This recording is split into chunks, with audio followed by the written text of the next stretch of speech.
ప్రేమయు ఇంద్రియ నిగ్రహము గల ఆత్మనే ఇచ్చును గాని పిరికితనము గల ఆత్మనీయలేదు. స్తోత్రం చెప్దామా? ఆ వర్డ్ అండర్లైన్ చేసుకోండి. బైబిల్లో చాలా విలువైన వచనం. తన యందు విశ్వాసం ఉంచి మారు మనసు పొంది రక్షణ పొందుకున్న బిడ్డలకి దేవుడు ఏమి ఇచ్చాడనంటే, ఫస్ట్ వన్ శక్తి, రెండోది ప్రేమ, మూడు ఇంద్రియ నిగ్రహాన్ని కలిగించే ఇంద్రియాల్ని నిగ్రహములో ఉంచుకునే ఆత్మ మనకి ఇచ్చాడంట. ఆమేన్. ఆ వర్డ్ మీకు అర్థమైందండి? శక్తి, ప్రేమ, ఇంద్రియ నిగ్రహములో కలిగిన ఆత్మ మనకి ఇచ్చాడంట. అమ్మా అర్థం కాలేదా? మరి ఇంద్రియాలంటే చెప్పే కదా, కన్ను, ముక్కు, నాలుక, చెవి, చర్మం, ఇవే ఇంద్రియాలు. ఈ ఇంద్రియాలను నిగ్రహపరుచుకునే ఆత్మను, సెల్ఫ్ కంట్రోల్ స్పిరిట్ని ఇచ్చాడు మనకి. పరిశుద్ధాత్మను గురించి చాలా మంది వెళ్తున్న విధానం వేరు, బైబిల్లో వాటి గురించి ఆయన ఇచ్చిన వివరణ వేరు. ఏమండి, ప్రేమ గురించి చెప్పినప్పుడు చెప్పా, ప్రేమ లేని కూడా అసలు దేవుని బిడ్డే కాదు వాడు. ఏమండి, పరిశుద్ధాత్ముడు ఉన్నోడు ఎక్కువ ప్రేమలో సంపూర్ణ అవుతా ఉంటాడు, ప్రేమలో వృద్ధి పొందుకున్నప్పుడు వాడు పరలోకంలో చోటు దక్కింది, వాడు పరిశుద్ధాత్మ వల్లనే ప్రేమించగలుగుతాడు. అలాగే ఇంద్రియ నిగ్రహాన్ని మనం కలిగి జీవించడం అంటే ఏ ఒక్కరి మానసిక సామర్థ్యం మీదో వాడు మెంటల్లీ స్ట్రాంగ్ కాబట్టి ఉండగలిగాడు అని అనడానికి లేదు. మునుపు నువ్వు ఎటువంటి పాపంలో నుంచి విడిపించబడిన వ్యక్తివైనా ఈరోజు నువ్వు ఆ పాపము చేయకుండా ఉండగలుగుతున్నావనంటే దేవుడు తన స్పిరిట్ నీకు ఇచ్చాడు. ఆ పరిశుద్ధాత్మను కంట్రోల్ చేస్తున్నప్పుడు, ఆ ఆత్మతోడు కంట్రోల్ చేస్తున్నప్పుడు నువ్వు కంట్రోల్లో ఉంటానంటే ఉండగలుగుతావు. లేదు నాకు ఆ కంట్రోల్ వద్దని దాటిపోతే అంటే ఆయన కంట్రోల్ చేస్తాడు, దాన్ని దాటి వెళితే. నా మాట అర్థం చేసుకోండి. ఇప్పుడు నేను జున్ను బయటకు వెళ్ళాం, ఏదో కొనుక్కో ఫలో తింటకి వెళ్ళాం, సెంటర్కి వెళ్ళాం, తింటున్నప్పుడు వాడు చెయ్యి పట్టుకున్నా, నేను తినాలిగా నా చెయ్యి వదులు అన్నాడు, చెయ్యి వదిలేశాను. ఇప్పుడు నేను వాడికి చెప్పా, రోడ్ల మీద బండ్లు వస్తే నాకు చెప్పకుండా రోడ్డు దాటమాకన్నా. నేను కంట్రోల్లో ఉంచుతున్నాను లేదా? నేను కంట్రోల్ పెడుతున్నాను లేదా? పెడుతున్నాను. అప్పుడు తినడం అయిపోయిందని పరిగెత్తమాక కంట్రోల్ పెట్టా, బట్ డెంగ్యూ పరిగెత్తాడు. ఏ సైకిల్లో వచ్చింది? ఆ దెబ్బకి ఎవరు బాధ్యులు? నేను కంట్రోల్లో ఉంచుతున్నా, బట్ కంట్రోల్లో ఉండాలా వద్దనేది ఆవిడ విషయం, ఆయన విషయం. స్తోత్రం చెప్పండి. అమ్మో ఈయన ఉన్నంత వరకు ఈయన చెప్పిందంటే ఆయన లేకపోతే నా ఇష్టం అనుకుంటే లోపడినట్టు కదా. చూడండి, నేను అంటున్నాను, ఎంత పెద్ద పాపివైనా, ఏమండి, నువ్వు రక్షణ పొందుకున్నాక నిలబడతావా లేదా అనేది పరిశుద్ధాత్మని మీద నువ్వు ఎంత ఆధారపడుతున్నావో, ఎంత మాట వింటున్నావు అనే దాని మీద ఉంటుంది. ఇక్కడ ఎవడో గొప్ప లేడు. చాలా మంది సిల్లి మాట చెప్తారు, బాప్తీసం తీసుకున్నా నేను నిలబడలేనేమో. సరే, బాప్తీసం తీసుకున్నాక పాపమే చేయకుండా పరిశుద్ధుడేవాడు మన మధ్యలో? మాటలో కానీ, చూపులో కానీ, క్రియలో కానీ, ఆలోచనలో కానీ, దోషంలో కానీ తప్పేసేవాడు ఉన్నాడా? బట్ ఏమని కొంతమంది చెప్పే దాన్ని ఏమనాలి, బాప్తీసం తీసుకున్నా నేను కుదురుగా ఉండను.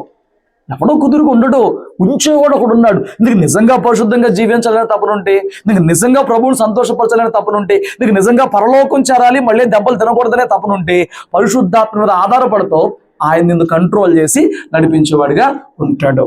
హల్లెలూయా. చూడండి, బైబిల్ గ్రంథంలోనే కానీ, ఈనాటి సమాజంలో, లోకంలోనే కానీ చాలా గొప్ప భక్తులు, చాలా గొప్ప పరిశుద్ధులు ఈ రెండు విషయాల దగ్గర డ్రాప్ అయ్యారు. చాలా విషయాలే ఉన్నాయి, బట్ ఈ రాత్రి రెండు విషయాలను మనం ఎలా ఆశ నిగ్రహించుకోవాలని మాట్లాడతాను. అంతే, రెండు మాటలు మాట్లాడతాను.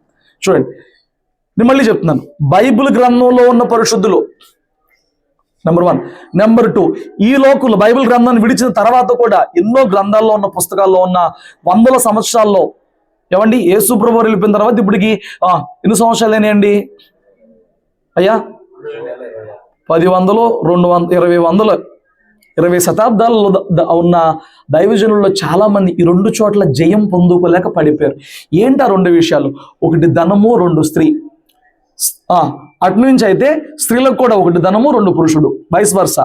ఈ రెండింటిని జయించే వారంగా ఉండాలి. ఈ రెండు చెప్పినప్పుడు ఒకదానికి అభ్యంతర పడతారు. అభ్యంతర పడినా నేను వివరంగా మీకు అర్థమయ్యేలా చెప్తాను. మొదటిది ధనం. ఏంటిదండి?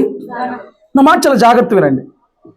క్రైస్తవుడు ధనం సంపాదించుకోవద్దని నేను చెప్పట్లా, నా మాట విను. క్రైస్తవుడికి సంపాదించుకోవడం తెలియాలి. ఖర్చు పెడతాం తెలియాలి, పొదుపు చేయడం తెలియాలి. ఏమేం తెలియాలి? సంపాదించడం తెలియాలంటే దేవుడు ఎవరిని సోమరుగా ఉండమనలా, క్షేమల యొద్దకు వెళ్ళి తెలుసుకో, వాటిని చూసి బుద్ధి తెచ్చుకో అంటున్నాడు.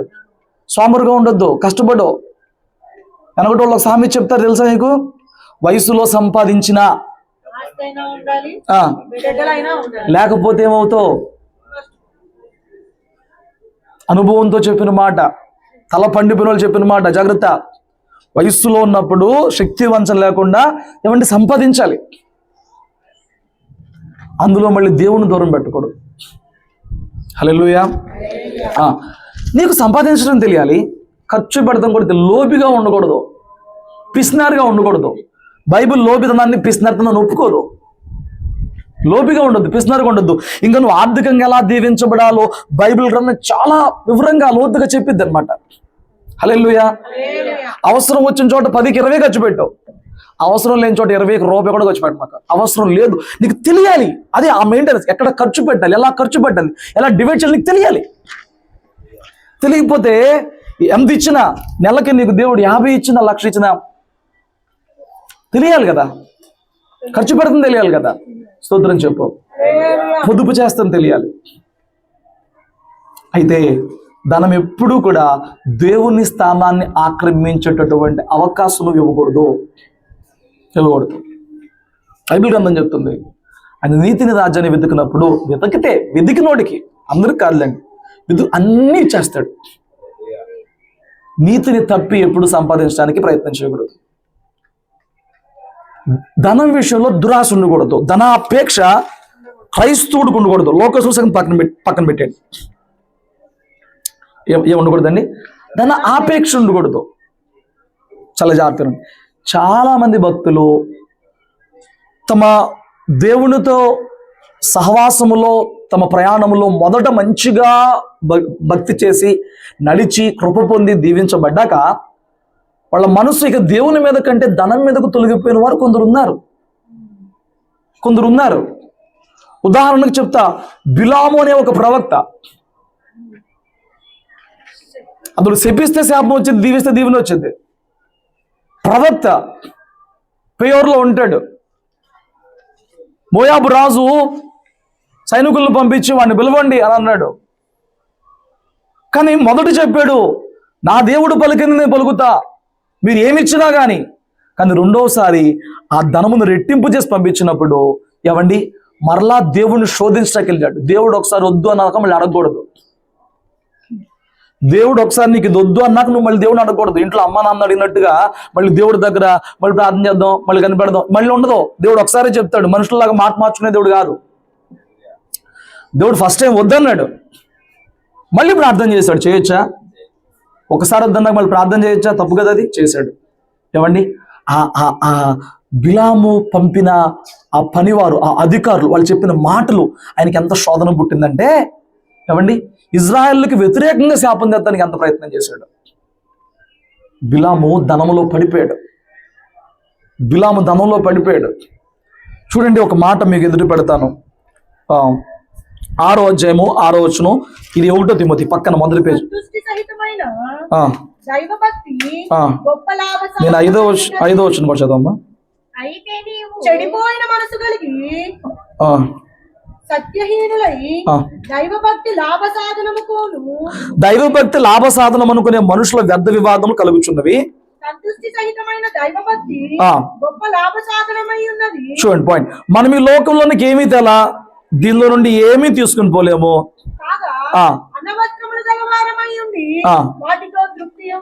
మొన్న ఒక రోడ్ సైడ్ ఉండే బెగ్గర చనిపోతే మున్సిపాలిటీ వాళ్ళు దాన సంస్కారాలు చేసిన తర్వాత వాడి దగ్గర ఒక పెట్టే, వాడి దగ్గర ఒక దుప్పటి ఉంటే వాటిని చెక్ చేస్తే ఆ అమౌంట్ 1,00,000 పైన ఉందంట. ఎంత పొదుపు చేశాడు, ఎంత దాచిపెట్టాడు. బట్ ఏంటి ఉపయోగం? ఎందుకు ఉపయోగం? 1,00,000 రూపాయలు. ఈయన దగ్గర 1,00,000 రూపాయలే, ఒకళ్ళ దగ్గర అయితే కొన్ని లక్షల రూపాయలు అకౌంట్లో, 3 లక్షలు ఎంత ఉన్నాయంట అకౌంట్లో అడుక్కునే వాళ్ళకి.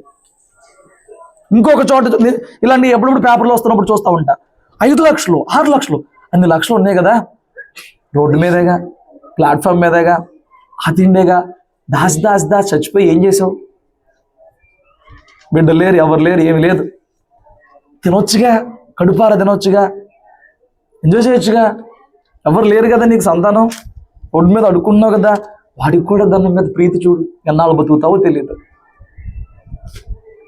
సంతోష సహితమైన దైవభక్తి చేయాలంట. దేవుని దగ్గర ధనాపేక్షతో కాక సంతోషపడాలంట. దేవునికి భక్తి చేస్తానికి, దేవుని దగ్గర గడపడానికి, దేవుని దగ్గర ఆనందిస్తానికి సంతోషపడాలంట. హల్లెలూయా. మనం ఈ లోకంలోకి ఏమీ తేలా, ఈ లోకంలో నుంచి ఏమీ తీసుకెళ్ళి మన క్రియలు మనతో పాటు వస్తే ప్రకటన అంతా మాట్లాడుతుంది. మనతో పాటు ఏమొస్తాయండి? రాయ్ అసలు కూర్చోరా, ఎదురు నోట్ మీద కూర్చో. నువ్వేంటి సరే కూర్చోవాలి. ఏమండి, క్రియలే వస్తాయి, ఏమి రావు మనతో పాటు. అప్పుడు నీ క్రియలను ఎక్కువ సంపాదించుకోవాలా, ధనమును ఎక్కువ సంపాదించి పెట్టుకోవాలా? చూడండి, ఇంకా చూడండి, కొంచెం కిందకి వెళ్తే కొంతమంది కోరికంట ధనవంతులు అవ్వాలి అని. కోరిక ఏంటండి? మనలో ఎవరికన్నా ఉందా కోరిక? ఉన్నా? కొంతమందికి ఏమో ఆ అప్పులు తీరితే చాలరా అని బాధ. కొంతమందికి ఏమో వచ్చే వారానికి పెట్టులో ముద్ద తినడానికి దొరికి అవి సమకూడితే చల్లనే బాధ. ఏమండి, నేను అందుకే స్టేటస్లో పోస్ట్ పెట్టా. ఒకడు అంటున్నాడు, నాకు ఈ ఫుడ్ టేస్ట్ లేదు అంటున్నాడు. ఒకడేమో పళ్ళి వెంక ఆశగా చూస్తున్నాడు ఎవడన్నా తింటుంటే. ఎంత వ్యత్యాసం ఉంది తెలుసా? వాడికి ముద్ద దొరికితే చాలు, వీడికి ఏం కావాలి? నాలుగు లోపల కొన్ని వందల బడ్స్ ఉంటాయి అన్నమాట, టేస్ట్ బడ్స్. వాటి న్యాయం జరగాలి. వాడి కనీసం ఆ కడుపులో మంట తీరే ముద్ద దొరికితే చాలు. ఎంత వ్యత్యాసం ఉందండి. ధనవంతులకు ఒక అపేక్ష, ఆ అపేక్ష ఉందన్నారే మీరు, ఏమవుతావు చూడు. ఈ అపేక్ష ఉంది, నువ్వు శోధనలో పడిపోతావు, శోధించబడతావు. రూపాయి ఉన్న చోట కంట్రోల్ చేసుకోవడానికి, రూపాయి దగ్గర నీతిగా ప్రవర్తించడానికి, బతకడానికి ఇష్టపడలేవు, ఒప్పుకోలేవు. ఏ వైపు నుంచి ఏ రీతిగా డబ్బును కూర్చాలా, నీతిగానా సక్రమ అనవసరం.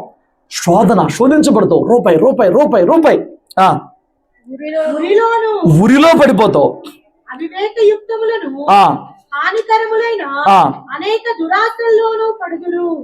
ధనాపేక్ష ఎక్కడి నుంచి ఎక్కడికి వెళ్ళిందండి? శోధన, ఊరి, అవివేక పనులు, హానికరమైన దురాశల్లో పడతావు. అట్టివి మనుషులను నష్టములోను ముంచివేస్తాయి. ఎందుకనగా ధనాపేక్ష సమస్తమైన కీడులకు మూలము. దానిని ఆశించి విశ్వాసం నుంచి తొలగిపోయి చాలా మంది పొడుచుకుని చచ్చిపోయారు. దాన్ని ఆశించారు, ధనమును ఆశించారు. నేను చెప్పనా, క్రైస్తవుడు దేవుని సన్నిధిని ఆశించాలి, దేవుని కృపను తోడుని ఆశించాలి. ఏమండి, నేను అంటున్నాను, నువ్వు ఎలా కోరుకోవాలంటే నన్ను ఇతరులకు ఆశీర్వాదకరంగా ఉంచేయా అని కోరుకోవాలి. నీకు వచ్చే రూపాయి ఇతరులకు ఖర్చు పెట్టే, ఇతరులకి సహాయం చేసే, ఇతరులను ఆదుకునే బిడ్డగా అలాంటి మనసు నీకుంటే నువ్వు కోరుకోకుండా నీ దగ్గర ధనం వచ్చింది. కొంతమందికి ఎంత ఉండి ఉపయోగం ఏంటంటే పక్కనోడికి ఉపయోగపడలేనప్పుడు, అరే నేను ఎట్టు తిరిగి కూర్చోమన్నాను, అది తీసే, ఖర్చు తీసే, కోటింగ్ ఇచ్చేస్తాను, నా సంగతి తెలియదు మీకు, వినాలి. ఏమండి, సో ధనాపేక్షలో క్రైస్తవుడు ఉండకూడదు.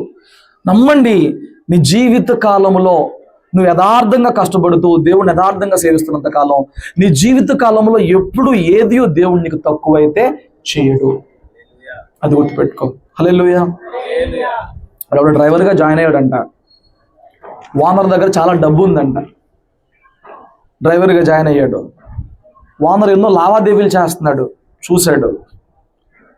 రోజు ఓనర్ ఎక్కడో ట్రాన్సాక్షన్ చేసి ఆ డబ్బులు, ఆ సూట్ కేసు పట్టుకుని కారులో వెళ్తుంటే వాడికి ఆశ పుట్టి ఓనర్ను చంపేసేసి పారిపోయాడు. దేని మీద ఆశ పుట్టి? ఆ నెల జీతం ఎత్తున్నాడండి, నెల జీతం ఎత్తున్నాడు. వాడి కుటుంబ పోషణకి ఇస్తున్నాడు. బట్ వాడికి నేను కష్టపడిన దానికి ఇంత వస్తేనే నాకు ఇది చాలు, లేదా చాలకపోతే అయ్యా నాకు ఇంత చాలట్లా, నాకు ఎంత పెంచు, ఇది కదా వాడు చేయాల్సింది. వాడు ఏం చేశాడనంటే అడిగితే ఎంత డబ్బు ఎక్కడి నుంచి వచ్చిందని చెప్పని చంపేసేసి పారిపోయాడు. నేను అన్నాను, దీవించబడతాడా పాడైపోతాడా? తప్పించుకుంటాడా దొరికిపోతాడా? ఎవరు తప్పించుకుంటాడండి? ఎవరు తప్పించుకుంటారండి? మనుషుల దగ్గర నుంచి తప్పించుకున్న దేవుడి దగ్గర నుంచి తప్పించుకోగలవా? తప్పించుకోలేం. మనకి ఎలా ఉంటుందని అంటే, మనం సంపాదించకుండానే వచ్చిన రూపాయి చాలా మజాగా ఉంటుంది. సంపాదించిన దాంట్లో వచ్చిన తృప్తి కన్నా సంపాదించకుండా వచ్చిన దాంట్లో మజాగా ఉంటుంది. ఒక రోజున వాడు ఎవడో వాడి నెంబర్ రీఛార్జ్ చేసుకోపోయి ఒక నెంబర్ రాంగ్గా ఎంటర్ చేస్తే అది చర్చిలో ఉన్న ఒక అమ్మాయికి వచ్చింది. ఏంటి మంత్ రీఛార్జ్ అయిపోయింది. ఆ పిల్ల ఎంత సంబరపడిపోతుందో. ఏమంట, అది దేవుడు దీవెన అనుకోవాలా? కొత్త నెంబర్ నుంచి ఫోన్ వస్తుందంట. 2-3 రోజుల తర్వాత 4 రోజులు ఎత్తితే ఎవరు నువ్వు అని చెప్పి అడుగుతాడు. అన్నాడంట, అమ్మ ఒకసారి నేను చెప్పేది నేను నా నెంబర్ రీఛార్జ్ చేసుకోపోయి నీ నెంబర్ రీఛార్జ్ చేశాను. ఇటు పక్కన మగోడైతే పని డిమాండ్ చేసేవాడేమో, ఇటు పక్కన ఆడమ్మే కదా. అప్పుడు ఈ అమ్మాయిదంట, ఏం చేయమంటారంటే ఈ అందంట స్టైల్గా. ఏం చేస్తాంలే కానీ అనుభవించు. ఫైన్. ఎంత మజాగా ఉంటుంది, ఎంత ఆనందంగా ఉంటుంది, బాగుంటుంది. బట్ ఆ నెల కరెంట్ బిల్ కట్టమ్మా అని డబ్బులు ఇస్తే మన నెంబర్ నొక్కపోయి ఇంకో నెంబర్ నొక్కిసి దాన్ని కట్టేసింది. వచ్చిన ఆనందం ఏది? ఉన్న ఆనందం ఏది? ఇప్పుడు నెత్తుకొట్టుకుంటే ఏంటి డబ్బులు నేను వేరే బిల్ కట్టేసాను, ఎవరిదో కట్టేశాను. ఎలా కట్టు? ఏదో నెంబర్ తప్పు కొట్టాను. నీకు ఎలాగొచ్చినాయో అలాగే ఉంటుందా? నీ కష్టార్జితంగా నీ ఇంట్లో ఉంటుందా? నీ సంపాదనగా నీ ఇంట్లో ఉంటుందా? దురాస్తో దోచుకుని ఎవరిని మనుషులు మభ్యపెట్టి, మనుషులతో దొంగ సంతకాలు పెట్టించి, మనుషులు బెదిరించి మభ్యపెట్టి ఏదో ఒక రీతిగా తెచ్చుకుని ఉంటాయా? ఉండవు. గుర్తుపెట్టుకో. పొరుగువాడిది ఏది మన దగ్గర ఉంటే దేవుడు ఒప్పుకోడు. మా అమ్మ ఒక రోజు రాత్రి కూర్చున్నప్పుడు, మేము ప్రార్థనలో కూర్చున్నప్పుడు తన సాక్ష్యం మాకు చెప్పేటప్పుడు ఇలా చెప్పింది సాక్ష్యం. ఏమనంటే, మా ఇంటి పక్కన సత్యవతి కొట్టని ఉంటుంది, ఇప్పుడు ఇక్కడ కేసరపల్లిలో ఇంటి పక్కన. మా అమ్మ ఆ ఇంట్లో ఉన్నప్పుడు పెళ్లి కాకముందు పంట ఆ కొట్టుకు వెళ్ళినప్పుడు వాళ్ళు అప్పుడప్పుడు లోపలికి వెళ్తారు కండి. ఆవిడ వచ్చి మామిడికాయ అగ్గిపెట్టి అది ఇది చేతివాటం చూపించిందంట. అయిపోయింది, పెళ్ళి అయింది, ఆశ్చర్యంగా రక్షణ పొందుకుంది. ఒకరోజు దేవుడు దాన్ని గుర్తు చేశాడంట. ఎందుకండి, క్షమించినప్పుడు వదిలేచ్చుగా. గుర్తు చేశాడంట. అప్పుడు అవన్నీ లెక్కెత్తే 2 రూపాయలు విలువ అంట.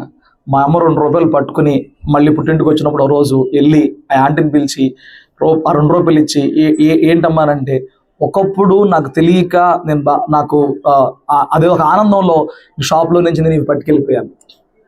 2 రూపాయలు ఎవరికి ఎక్కువ? పెద్ద విషయమా 2 రూపాయలు? అప్పుడు ఎప్పుడైనా 2 రూపాయలు పెద్ద విషయం కాదు. బట్ దేవుడు మనలో నుంచి కోరుకుంటున్న ఆ నీతి, ఆ స్వచ్ఛత, ఏమనాలి, యథార్థత అలాంటిది. స్తోత్రం చెప్పు. అలాంటిదండి యథార్థత. సో ఇప్పుడు ఇచ్చేసింది. అప్పుడు మా అమ్మ చెప్పింది, మనము పొరుగువాడి రూపాయి విషయంలో అంత జాగ్రత్తగా ఉండాలి. ఎందుకు? నీది కాదు నీకు ఆశ. చాలా మంది రూపాయి ఆశలో పడి ఇదిగో అనేకమైన హానికరమైన వాటిలో ఎలా ఎవరిని మోసం చేస్తే వచ్చింది, ఎవరికి మాయ మాటలు చెప్తే వచ్చింది, ఎవరిని కుని చేస్తే వచ్చింది, ఏం చేస్తే ఇటు దేవుడు నీకు సామర్థ్యం ఇవ్వలేదా? నువ్వు సంపాదించుకుని దేవుడు దీవించడా, దేవుడు ఆస్వాదించడా, అది నీ బిడ్డలకి నీకు దీవెనగా మార్చడా? ఏ రోజున ఎవరికన్నా కొదువు చేశాడా దేవుడు? బైబిల్లో 40 ఏళ్ళ అరణ్యంలో ఉన్న బిడ్డలు కొదువు చేశాడా దేవుడు? చేయలేదే. ఎందుకు ఆశిస్తావు పొరుగువాడిది? ఏమండి, నేను 8th క్లాస్లో ఉన్నప్పుడు ఒకసారి ఫ్రెండ్స్ అందరూ కూడా మేము బస్సులో వచ్చేటప్పుడు, రిటర్న్ వచ్చేటప్పుడు, స్కూల్కి వెళ్ళి రిటర్న్ వచ్చేటప్పుడు మా ఊరిలో నందిని సూపర్ మార్కెట్, దివ్య సూపర్ మార్కెట్ అని చెప్పి ఆనందమల్లి పక్కనే ఉంటాయి. నందిని, దివ్య పక్కనే ఉంటాయి సూపర్ మార్కెట్లు. అక్కడ ఆగేది. రోజు వాళ్ళది కొనుక్కుని వచ్చేవాళ్ళు. మన దగ్గర మా డబ్బులు ఉండే కావు, వెళ్ళేవాడిని కాదు. నేను ఒక రోజు ఒకటి అడిగా, రోజు ఎక్కడి నుండి డబ్బులు వస్తుందిరా? ఎక్కడి నుంచి వస్తుంది మీకు పాకెట్ మనీ? రోజు ఎక్కడి నుంచి వస్తుందేనంటే ఆడంటాడు, డబ్బులా ఇల్లు లేపేసి వస్తున్నావు అన్నాడు ఆడు. మీరు రోజు వీళ్ళు చేసేది ఇదేరా? ఎవడో ఒకడు కొంటున్నాడు, వాడు తోడు ఇద్దరు వెళ్తున్నారు, చేతి దొరికిందా లేసుకుంటున్నారు. పిల్లలు కదా, వాడు పట్టించుకోవట్లేదు. 8th లో ఉన్నాం, 8th 9th లో ఉంటాం, వాడు పట్టించుకోవట్లేదు. అప్పుడు నాకు ఆశ పుట్టింది, అందరూ చేస్తున్నప్పుడు ఎందుకు చేయకూడదు? మనిషిగా సమర్థించుకునే విధానం ఇది కదా. నేను వెళ్ళా, పక్కనోడు ఏంట్రా వెళ్తున్నావు అంటే నీకేం కావాలి చెప్పరా అన్న. నా కార్డ్స్ అప్పట్లో క్రికెట్ కార్డ్స్, ప్లేయింగ్ కార్డ్స్ ఉంటాయి, ప్యాకెట్ లాగా కాదు, ప్లేయింగ్ కార్డ్స్ అన్ని మ్యాచెస్, హైయెస్ట్ స్కోర్ ఇలాగ చెప్పుకుని కార్డ్స్ ఆట ఉంటుంది. ఆ కార్డ్స్ తేరా నాకు 15 రూపాయలు ఇచ్చాడు. నేను వెళ్ళా, ఆ కార్డ్స్ తీసుకున్న 15 రూపాయలు, షాప్ ఓనర్ ఇదంతా 15 రూపాయలు, వాడు 15 రూపాయలు ఇచ్చా. మళ్ళీ ఇప్పుడు నేను అన్నాను నాకు ఇది నచ్చలేదు, వేరే తీసుకుంటా, వేరే సైజ్ తీసుకుంటా, తీసుకో అన్నాడు. నేను వెళ్ళి ఇది పెట్టినట్టు పెట్టి రెండోది కూడా పట్టుకుని వచ్చా. లైఫ్లో ఫస్ట్ హ్యాండ్ లాడుతూ అంతాను అది పట్టుకుని వచ్చా, అయిపోయింది. ఎప్పుడో 8th 9th నేను రక్షణ పొందుకున్నాక ఒకరోజు దేవునితో ప్రార్థనలో గడుపుతూ ఉన్నప్పుడు దేవుడు నాకు గుర్తు చేసి గద్దించాడండి. ఎప్పుడు సంగతో 8-9 ఏళ్ళ క్రితం స్టోరీ అది. నన్ను గుర్తు చేసి గద్దిస్తే నేను మా అక్క వాళ్ళ అమ్మాయి పుట్టినాక, పెద్దది పుట్టినాక దాని కేసరపల్లి నుంచి దాని పుట్టినరోజుకి ఆమె కేసరపల్లి నుంచి కాటర్ వెళ్ళే క్రమంలో దాని కేక్ కొనుక్కురావాలి. ఇప్పుడు దాని పుట్టినరోజు కేక్ కాగి బెలూన్స్ కోసమని మళ్ళీ ఆ మార్కెట్లోకి వెళ్ళి అవి వేయకుంటే బెలూన్లు వేయకుంటే 80 రూపాయలు అయింది. వాడికి 100 రూపాయలు కాగితం ఇచ్చి అక్కడ ఉన్న మనుషులను బట్టి అంత స్టోరీ చెప్పలేక ఒకప్పుడు నేను ఇలా చేశానని, అంకుల్ మీకు ఒకప్పుడు 15 రూపాయలు ఇవ్వాలి, ఈ 80తో 15 కలిపి నాకు 5 రూపాయలు రిటర్న్ ఇవ్వండి అన్న. వాడు ఎప్పుడు ఏంటి అని అడగల, ఓకే దాన్ని తీసుకున్నాడు. నేను వాడికి నిజం చెప్పలేకపోయినా వాడికి ఇచ్చేసిన తర్వాత నాకు నెమ్మదిగా ఉందండి. హల్లెలూయా హల్లెలూయా. 15 రూపాయలు మ్యాటర్. ఆడి ఎంత లాభం పొందుకుంటాడు షాప్లో. బట్ నా దేవుని దగ్గర రూపాయినా 10 రూపాయినా లెక్కే. పొరుగువాడిది నీ దగ్గర ఉన్నప్పుడు నీకు బాగుందేమో కానీ నీతో నివాసం ఉందాం అనుకుంటే దేవునికి అది నచ్చదు, దేవునికి అది నప్పదు, ఇష్టం అవదు, వాసపడకూడదు. ఏ రీతిగా కూడా దేన్ని కూడా నువ్వు పెట్టుకుంటా వీల్లేదు. ఆమేన్. ఒకరోజు యేసన్న గారు ఒకరోజు ఒక ఇంటికి వెళ్ళాడంట. వాళ్ళ ఇంట్లో బాగోట్లేదు, ప్రార్థన చేద్దామని చెప్పని వెళ్తే ఆ అమ్మాయికి బాగోట్లేదు, ప్రార్థన చేస్తున్నప్పుడు యేసన్న గారు కళ్ళు మూసుకుంటే 2 అట్ల ప్యానాలు కనపడుతున్నాయి అంట. అట్టులు వేస్తారు, ప్యానాలు కనపడుతున్నాయి అంట. మళ్ళీ ప్రార్థన చేశాడు, మళ్ళీ అయ్యే కనపడుతున్నాయి. మళ్ళీ ప్రార్థన చేశాడు, ఇట్లా కాదని కళ్ళు తెరిచి అటుతో చెప్పు అన్నాడంట. ఏంటయ్యా మీ ఇంట్లో అట్ల ప్యానాలు ఉన్నాయా? ఒకటేంటయ్యా 2 ఉన్నాయి. నీకు ఒకటి కావాలా? నాకు సరే ఎద్దుగానిలే కానీ ఎక్కడ చెప్పు 2. ఒకటి కొనుక్కుంది, ఒకటి పక్కింటి దగ్గర తెచ్చిందంట. ఈ కొనక ముందు అది తెచ్చిందంట. తెచ్చి ఇంట్లో ఉంది, ఈ పక్కన వాళ్ళు ఖాళీ చేసి వెళ్ళిపోయారు. వాళ్ళకి ఏమని చెప్పి తెచ్చింది అని తెచ్చింది. బట్ ఏమైపోయింది, అది పెద్ద కీడుగా మారింది. నేను ఇవన్నీ చెప్పినప్పుడు మీకు ఓవర్ అనిపిస్తుందా, భయంగా ఉందా? పోనీ బుద్ధిమంతుడివి. ఓవర్గా చెప్పేద్దని అనిపిస్తుందా? ఏ మాత్రం ఓవర్ కాదు, దేవుడు అన్ని పట్టించుకుంటాడు. రోజు ఒక కూటమి పెట్టినప్పుడు యేసన్న గారు అక్కడ ఉన్నారంట. అక్కడ ఒక పక్క చిక్కిపోయిన ఒక అమ్మాయి వచ్చిందంట. వాక్యం అంతా చెప్పి నాకు ప్రార్థన చేసుకోండి అని బలపరుస్తున్నారు, ప్రార్థన చేస్తున్నారు. ఆ అమ్మాయి మధ్యలో వచ్చి యేసన్న గారు ఏంటి అని అంట. నాకు దాని నుంచి ప్రార్థన చేస్తుంటే ఆకాశం ఉయ్యాలు కనపడుతుంది అయ్యా. దాని అర్థం ఏంటి అందంట. ఏం దర్శనం వెళ్ళు, సరిగ్గా ప్రార్థన చేసుకో, ఉయ్యాలు ఎక్కడ దొరకమని అని పంపించాడు. మళ్ళీ ప్రార్థన చేసింది. ఇంకో 1/2 గంటకు వచ్చి అయ్యా నాకు ఈసారి ఉయ్యాల మా ఇంట్లోనే కనపడుతుంది. ఎక్కడ కనపడుతుందంట? కనపడుతుంది. నిజంగా ఏమన్నా ఉన్నానంటే ఏమో బాగా గుర్తు తెచ్చుకోండి. ఒక 15-20 ఏళ్ళ క్రితం దగ్గర స్టాఫ్ నర్స్గా పనిచేసేదంట గవర్నమెంట్ హాస్పిటల్లో. పెద్ద కూతురు డెలివరీకి వచ్చిందని హాస్పిటల్లో ఉయ్యాలు తెచ్చి ఇంట్లో పెట్టింది. మరి అయిపోయింది పెట్టేయచ్చుకమ్మానంటే 2వ కానుక వచ్చిందిగా ఉంచా. 2వ కాను మీద పెట్టవచ్చు కంటే 2వది కానుపకు వస్తుందిగా, 2వ పాప, 2వ కూతురు, ఒకటేనా పెట్టవచ్చుగా, 2వసారి కానుపకు వస్తుందిగా. అయిపోయినా పక్కన పడేసింది. ఎవరు మర్చిపోయారు? ఎవరు మర్చిపోవాలా? ఈ రోగం ఎందుకు వచ్చింది? పక్క చిక్కిపోయి మనిషి ఏమి లేదంట, రోగం ఎందుకు వచ్చింది? ఏమండి నువ్వు అర్జెంటుగా తీసుకెళ్ళాను అక్కడ పెట్టంటే ఇప్పుడు ఎక్కడ పెడతా? అయిపోయింది, రిటైర్ అయిపోయింది, అన్నీ ఆ కథ అంతా అయిపోయింది. ఇప్పుడు నువ్వు ఏదైనా చేయి, దాన్ని తీసుకెళ్ళి అక్కడ పెట్టు, ఆ విలువ అడగట్టు, లేకపోతే దేవుడు ఊరుకోడండి. పొరుగువాడి రక్తములో ఒక్క చుక్క కూడా నువ్వు దోచుకుంటానికి ప్రభు ఊరుకోడు, ఒప్పుకోడు, ఇష్టపడడు, నిన్ను ఆశీర్వదించుడు, నిన్ను దీవించుడు. నువ్వు గ్రోత్లోకి రాలేవు. ఏమండి,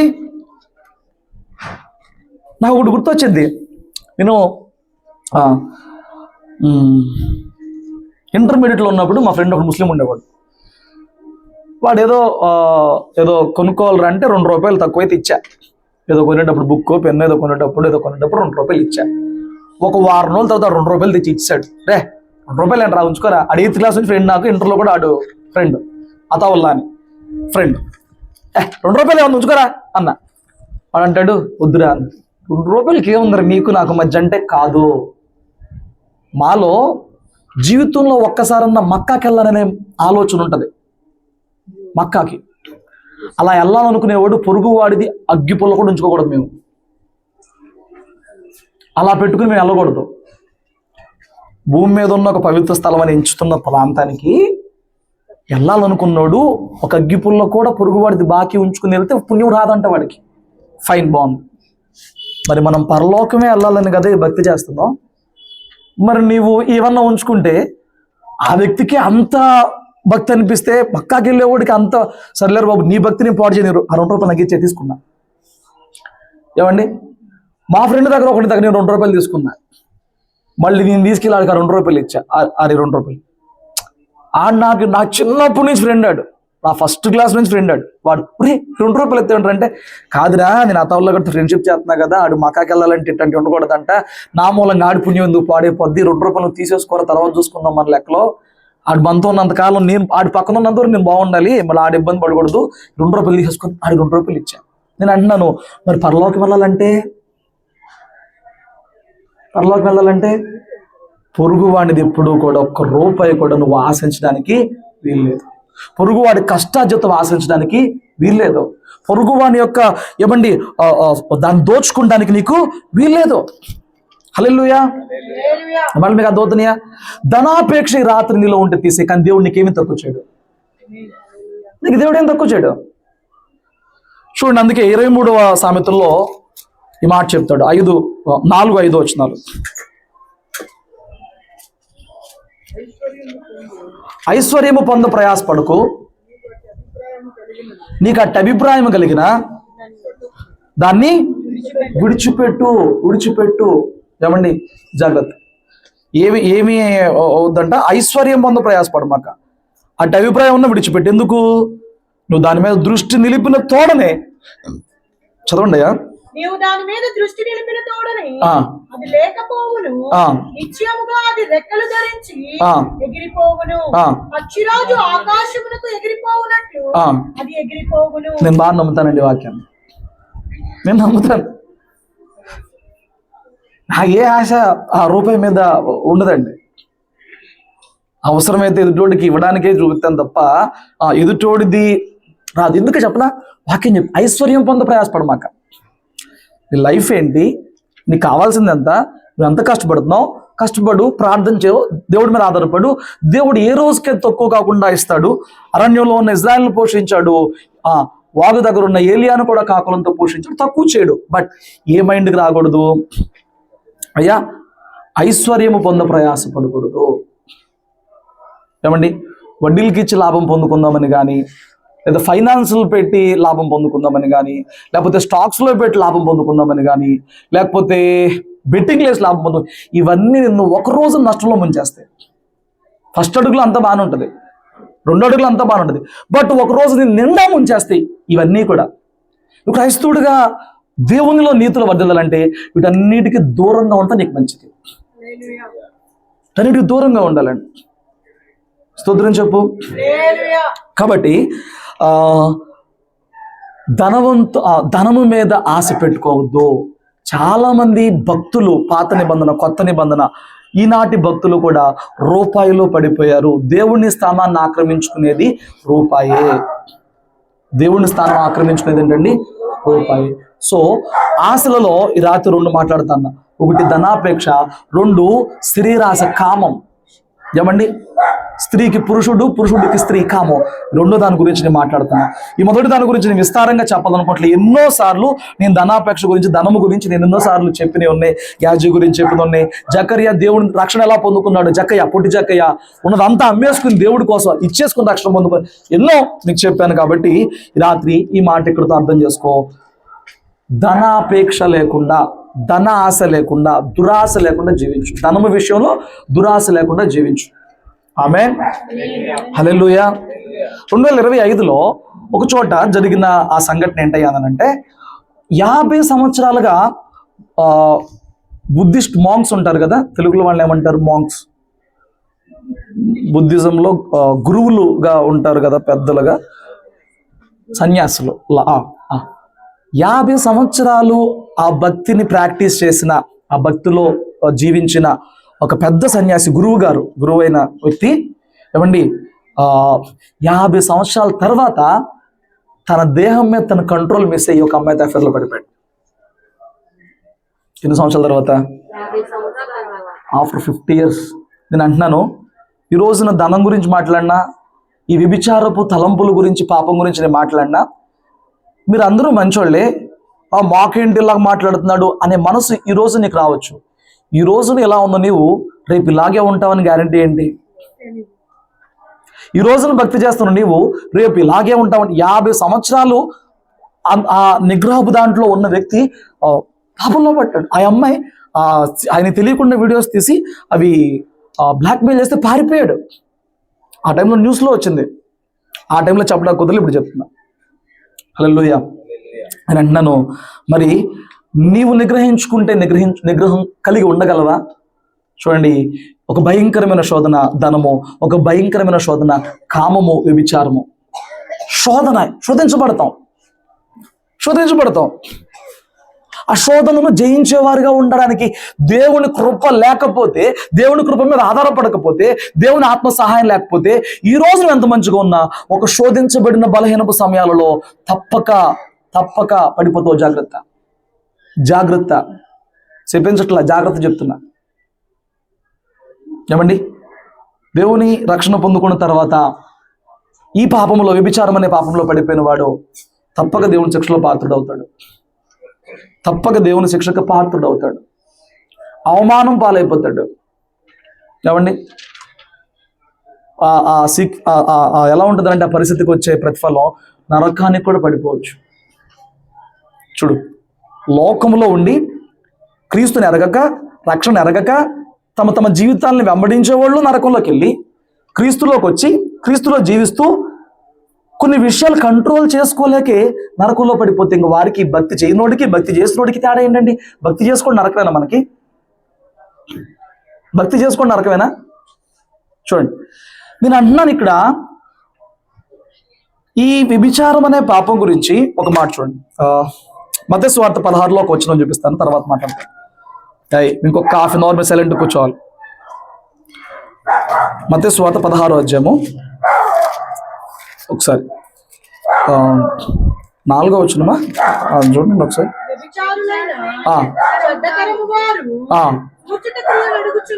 యేసు ప్రభు వారు ఆ కాలంలో జీవించినప్పుడు తరముని ఏమని పిలిచాడండి? తరముని, ఇది ఎలాంటి తరం అని పిలిచాడండి? వ్యభిచార తరం, వ్యభిచారులైన చెడ్డ తరం వారులారా అని పిలిచాడు. అంతగా వ్యభిచార పాపము అక్కడ ఆక్రమించుకుంది. నేను అంటున్నాను, ఆ రోజు కంటే ఈరోజు అంతకంటే అధికముగా రెట్లు 100 రెట్లుగా వ్యభిచారం అనే పాపము నాలో, నీలో, ఎవరిలో, దీనికి ఎవరు మినహాయింపు కాదండి. దీనికి ఎవరు మినహాయింపు కాదు. చూడండి, వ్యభిచారపు సాధనాలుగా కంప్లీట్ నీ బాడీయే కాదు, చూపులతో జరిగే పాపం ఉంటుంది, మాటలతో, సంభాషణతో జరిగే పాపం ఉంటుంది, ఆలోచనలో జరిగే పాపం ఉంటుంది, హృదయంలో జరిగే పాపం ఉంటుంది, చివరికి దేహంలో జరిగే పాపం ఉంటుంది. ఎందులో పాల్గొన్నా దేవుని తీర్పులోకి వెళ్ళిపోతాం. మనకు తెలిసిందేంటి? ఇద్దరు వ్యక్తులు పరస్పర దేహాలతో వాళ్ళు పాపం చేస్తేనే పాపం అనుకుంటున్నాం. బైబిల్ అలా చెప్పలా. ఒక స్త్రీని కానీ పురుషుడు కానీ మోహపు చూపుతో చూసినప్పుడే నీ హృదయం ముందు వ్యభిచారం చేసావు అని చెప్పాడు. ఇప్పుడు మోహపు చూపుతో అది వ్యభిచారం కౌంట్ అవుతుంది. దాన్ని కౌంట్ చేస్తున్నాడు దేవుడు. ఆమేన్. దానికి క్షమాపణ లేదని చెప్తున్నాడు దేవుడు. చూపుల్లో, మాటల్లో, తలంపుల్లో, హృదయంలో. కొందరు భౌతికమైన రీతిలో వ్యభిచారంలో ఉంటే కొందరు హృదయ సంబంధ మానసికమైన వ్యభిచారులుగా బ్రతుకుతున్నారు. వీళ్ళు బయటపడరు. ఏమండి, ఎవడు బయటపడతాడు? ఎవడు దొరుకుతాడు? దేహంతో చేసినప్పుడు దొరుకుతాడు. బట్ హృదయంలో ఉన్నాడు ఎవడు దొరుకుతాడు? దేవుడికి దొరుకుతాడు. హృదయంలో పాపం చేసిన మనిషికి ఎప్పుడు దొరకడు. స్తోత్రం చెప్పు. నేను అంటున్నాను, ఈ లోకము ఎలా తయారైంది అని అంటే, ఈ లోకమంతా అందమైన అంగనాలు పరిగెడుతుంది. ఈ లోకంలో మనిషి అందంగా ఉండడానికి ప్రయాసపడుతున్నాడు. బట్ దాన్ని వెనుకున్న గురేంటి చెప్పు? గుర్తించబడుట, ఎదుటి వ్యక్తిని ఆకర్షించబడుట. నేను విజయవాడలో ఎంటర్ అయిన కాడి నుంచి దారి అన్ని చూసుకుంటూ వస్తానా, ఏ మెడికల్ షాపు కూడా, ఎంత కాస్ట్లీ మెడికల్ షాప్ కూడా అంత అందంగా ఉండదండి. అంత అందంగా వైన్ షాప్ ఉంటాయి. చూడు అక్కడ ఆ చెప్పులు కొంటాం పక్కన వైన్ షాప్, ఎంత అందంగా ఉంటుంది చూడు అమ్మా. ఏదో ఒకటి ఆ పేర్లతో నాకేం పని. కానీ అలాగే డిమార్ట్ రోడ్లో వెళ్తా ఉంటే ఒకరోజు లైన్ నుంచున్నారు. ఏంట్రానంటే అసలు ఎంత అందంగా ఉందో, ఎంత అందంగా, అసలు ఎంత అందంగా ఉందో. నాకు అప్పుడు ఆంటీ మెడికల్ షాప్ కూడా ఇంత అందంగా ఉండదు కదా బతికించేది. బంధువులు అంత అందంగా తయారవదు కదా, ఎత్తుక్కోవాలి మెడికల్ షాప్ ఎక్కడ. అది ఎంత చక్కగా ఏమండి ఏమంటారు అవి పెట్టి, లైటింగ్లు పెట్టి, లోపల హోర్డింగ్ లోపల లైటింగ్లు పెట్టి, డిజైన్లు పెట్టి, ఎంత నీట్గా, ఎంత అట్రాక్టివ్గా ఉందో. ఈజీగా కంట్లో పడ్డానికి హైవేలో కానీ అక్కడ నిలబడేటప్పుడు పెద్ద పెద్ద హోర్డింగ్లు పెట్టి ఎందుకు అక్కడ అడ్వర్టైజ్ చేస్తాడు? కంట్లో పడాలని. 10 minutes అవే హోటల్ ఉంది, 2 minutes ఇన్ను హోటల్ ఉంది. వాడు కంట్లో పడేలా చేస్తున్నాడు చూడు. నేను అంటున్నాను, ఒకవేళ స్త్రీ అయినా పురుషుడైనా ఏమండి, నీ కంఫర్ట్స్తో నీవు ఉండు, కానీ అందముగా కనబడాలి, ఆకర్షణగా కనబడాలని అంటే ఎవరికి ఆకర్షణ కనబడాలి? ఇలా అనుకో ఒకసారి, ఇలా అనుకో. ఎలా ఉంది? చర్మం, మాంసం కదా. ఇలా నీకేం తగిలింది అలాగే కనపడతావు అద్దంలో, అంతకు మించి ఏం కాదు కదా. బట్ ఇంట్లో ఉన్నప్పుడు ఎట్లాగైనా ఉండని, కట్టుకున్న భర్త ముందు ఎట్లాగైనా ఉండని, భార్య ముందు ఎట్లాగా ఉన్నాయి, బయటకు వచ్చేటప్పుడు ఆహా. ఎందుకు? ఎవరి గంటలో పడతావు? ఏమండి, ఆ ఫోన్ తీసుకుని కొడతారు చూడు, ఈ యాంగిల్లో ఇన్ని యాంగిల్ ఎందుకు నీకు ఇన్ని యాంగిల్లో ఈ పెట్టి ఎవరిని ఆకర్షించాలి? దాని వెనుక ఏం జరుగుతుంది? జాగ్రత్త. ఏం జరిగిందో చెప్పనా? అందం ఎప్పుడూ కూడా ఆ వ్యక్తికి ఎదుటి వ్యక్తి నష్టాన్ని తీసుకొచ్చింది బైబిల్ గ్రంథంలో నేను పరిశీలించినంత వరకు. అందము ఎప్పుడూ కూడా అందం మోసకరమైందే, బట్ ఆకర్షితమైంది కదా. దానిలో మోసం ఉందని ఎవడు పట్టించుకోవట్లా. మాటలతో ఆకర్షించబడతాం, చూపులతో ఆకర్షించబడతాం. ఏమండి, ఇదిగో కొంతమంది ఫ్రాగ్రెన్స్ ద్వారా ఆకర్షించబడతారు, కొంతమంది స్పర్శ ద్వారా ఆకర్షించబడతారు. జాగ్రత్తగా ఉండాలి. చదువుకునే చోటైనా, ఉద్యోగం చేసే చోటైనా. ఏమండి, ఈరోజు నీ కామన్లే. ఏం కామన్? నా తలకే కామన్. ఏం కామన్? నువ్వు ఎంత గొప్ప సంస్థలో పనిచేసే వ్యక్తివైనా ఆ లిమిట్ నీకు తెలియాలి. ఏమండి, నేను ఈ పాపంలో పన్ను అనే మొండితనం నీకు రాకూడదు. ఎప్పటికీ ఆ మొండితనం నీకు రాకూడదు, ఆ నిర్గర్భితనం నీకు రాకూడదు. ఒక లిమిట్ అంటే లిమిట్ ఉండాలి. మాటల చేత పాపంలో పడిపోతాం. దేంతో పడిపోతామండి? చూడండి, ఆ మాటలు ఎలాగుంటే ఒక మచ్చుకు ఒక ఉదాహరణ చూపిస్తాను మీకు. ఆదికాండంలో, ఇప్పుడు మీ కోటింగ్ పడిపోద్ది. ఆదికాండంలో 12వ అధ్యాయంలో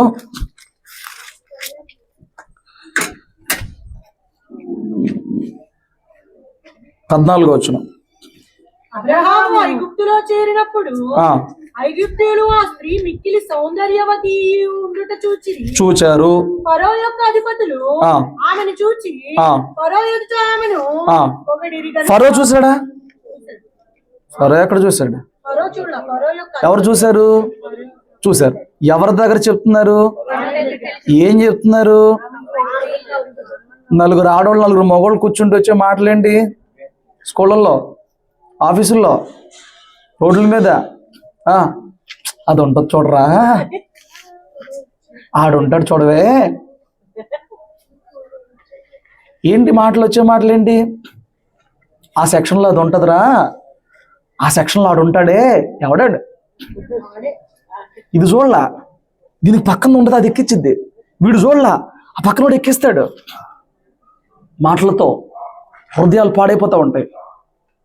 ఏమండి, ఒక భార్యాభర్త ఉన్నారు. ఆ భర్తకి ఏదో రాంగ్ కాల్ వచ్చింది, తిప్పి చేశాడు. ఎవరండి మీరు అంటే, నేను పలానా కోసం చేస్తానంటే రాంగ్ నెంబర్. ఇప్పుడు రాంగ్ నెంబర్ అయితే పెట్టేడు అంటాడంట. సర్లే కాసేపు మాట్లాడు. మాటలతో మొదలయ్యే దేవారం. కాసేపు మాట్లాడు. ఎందుకు? నీకు భార్య ఉంది. ఏమండి, దాని దగ్గర కూర్చో మాట్లాడిద్ది. మాట్లాడుకున్నారు. ఒక రోజున ప్రార్థన చేసేవాడే. ఒక రోజున, ఇన్నాళ్ళ నుంచి మాట్లాడుకుంటున్నాం కదా, ఒకసారి పార్కులో కలుద్దామా, నాకు నిన్ను చూడాలని ఉంది.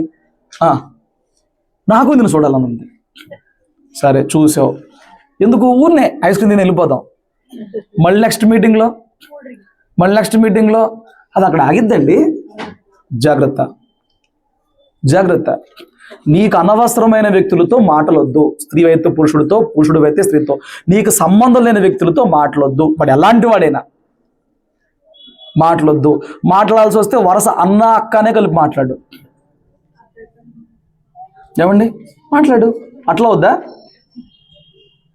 జాగ్రత్త. పెద్ద భయంకరమైన శోధన సాతాను హృదయాల్లో పుట్టిస్తాడు. ఎందుకంటే ఆవిడ సౌందర్యవతిగా ఉందంట, వీళ్ళు వచ్చి పొగిడారు. సర్లేరా అనగలిగాడా రాజుకు పెళ్ళాలేరా పోనీ అనలా ఏం చేశాడు? అయితే ఆ అందగత్తి నేను అనుభవించాలి, తీసుకురండి. ఎందుకంటే అబ్రహాం చెల్లెని చెప్పాడు కదా, ఆ అందగత్తి నా ఇంటికి రావాలి, తీసుకురండి. ఏమండి, జాగ్రత్త.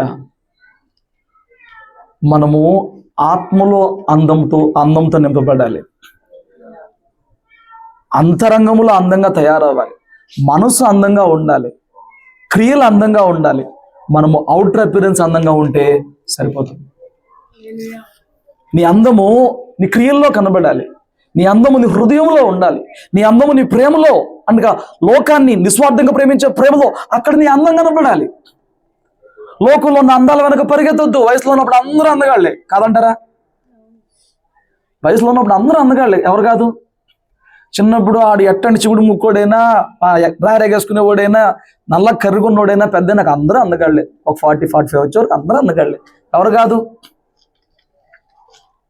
మళ్ళీ ముసలి ఇందాక చూడు, ఆ వయసు చేసే మోసం, ఆ అందం చేసే మోసం చాలా భయంకరమైంది. ఏమండి, సమాజంలో నీకు తెలిసినా తెలియకపోయినా రాత్రి చెప్పాల్సిన బాధ్యతగా నేను చెప్తున్నాను. ఈ విభిచార సంబంధమైన పాపం నానా రకాలుగా ఉంటాయి. ఒకటి, వావి వరసలు తప్పిన సంబంధాలు. వావి వరసలు ఏమండి, ఎప్పుడూ కూడా వివాహం జరగాలి. ఒంటరిగా ఉండటం మంచిది కాదు.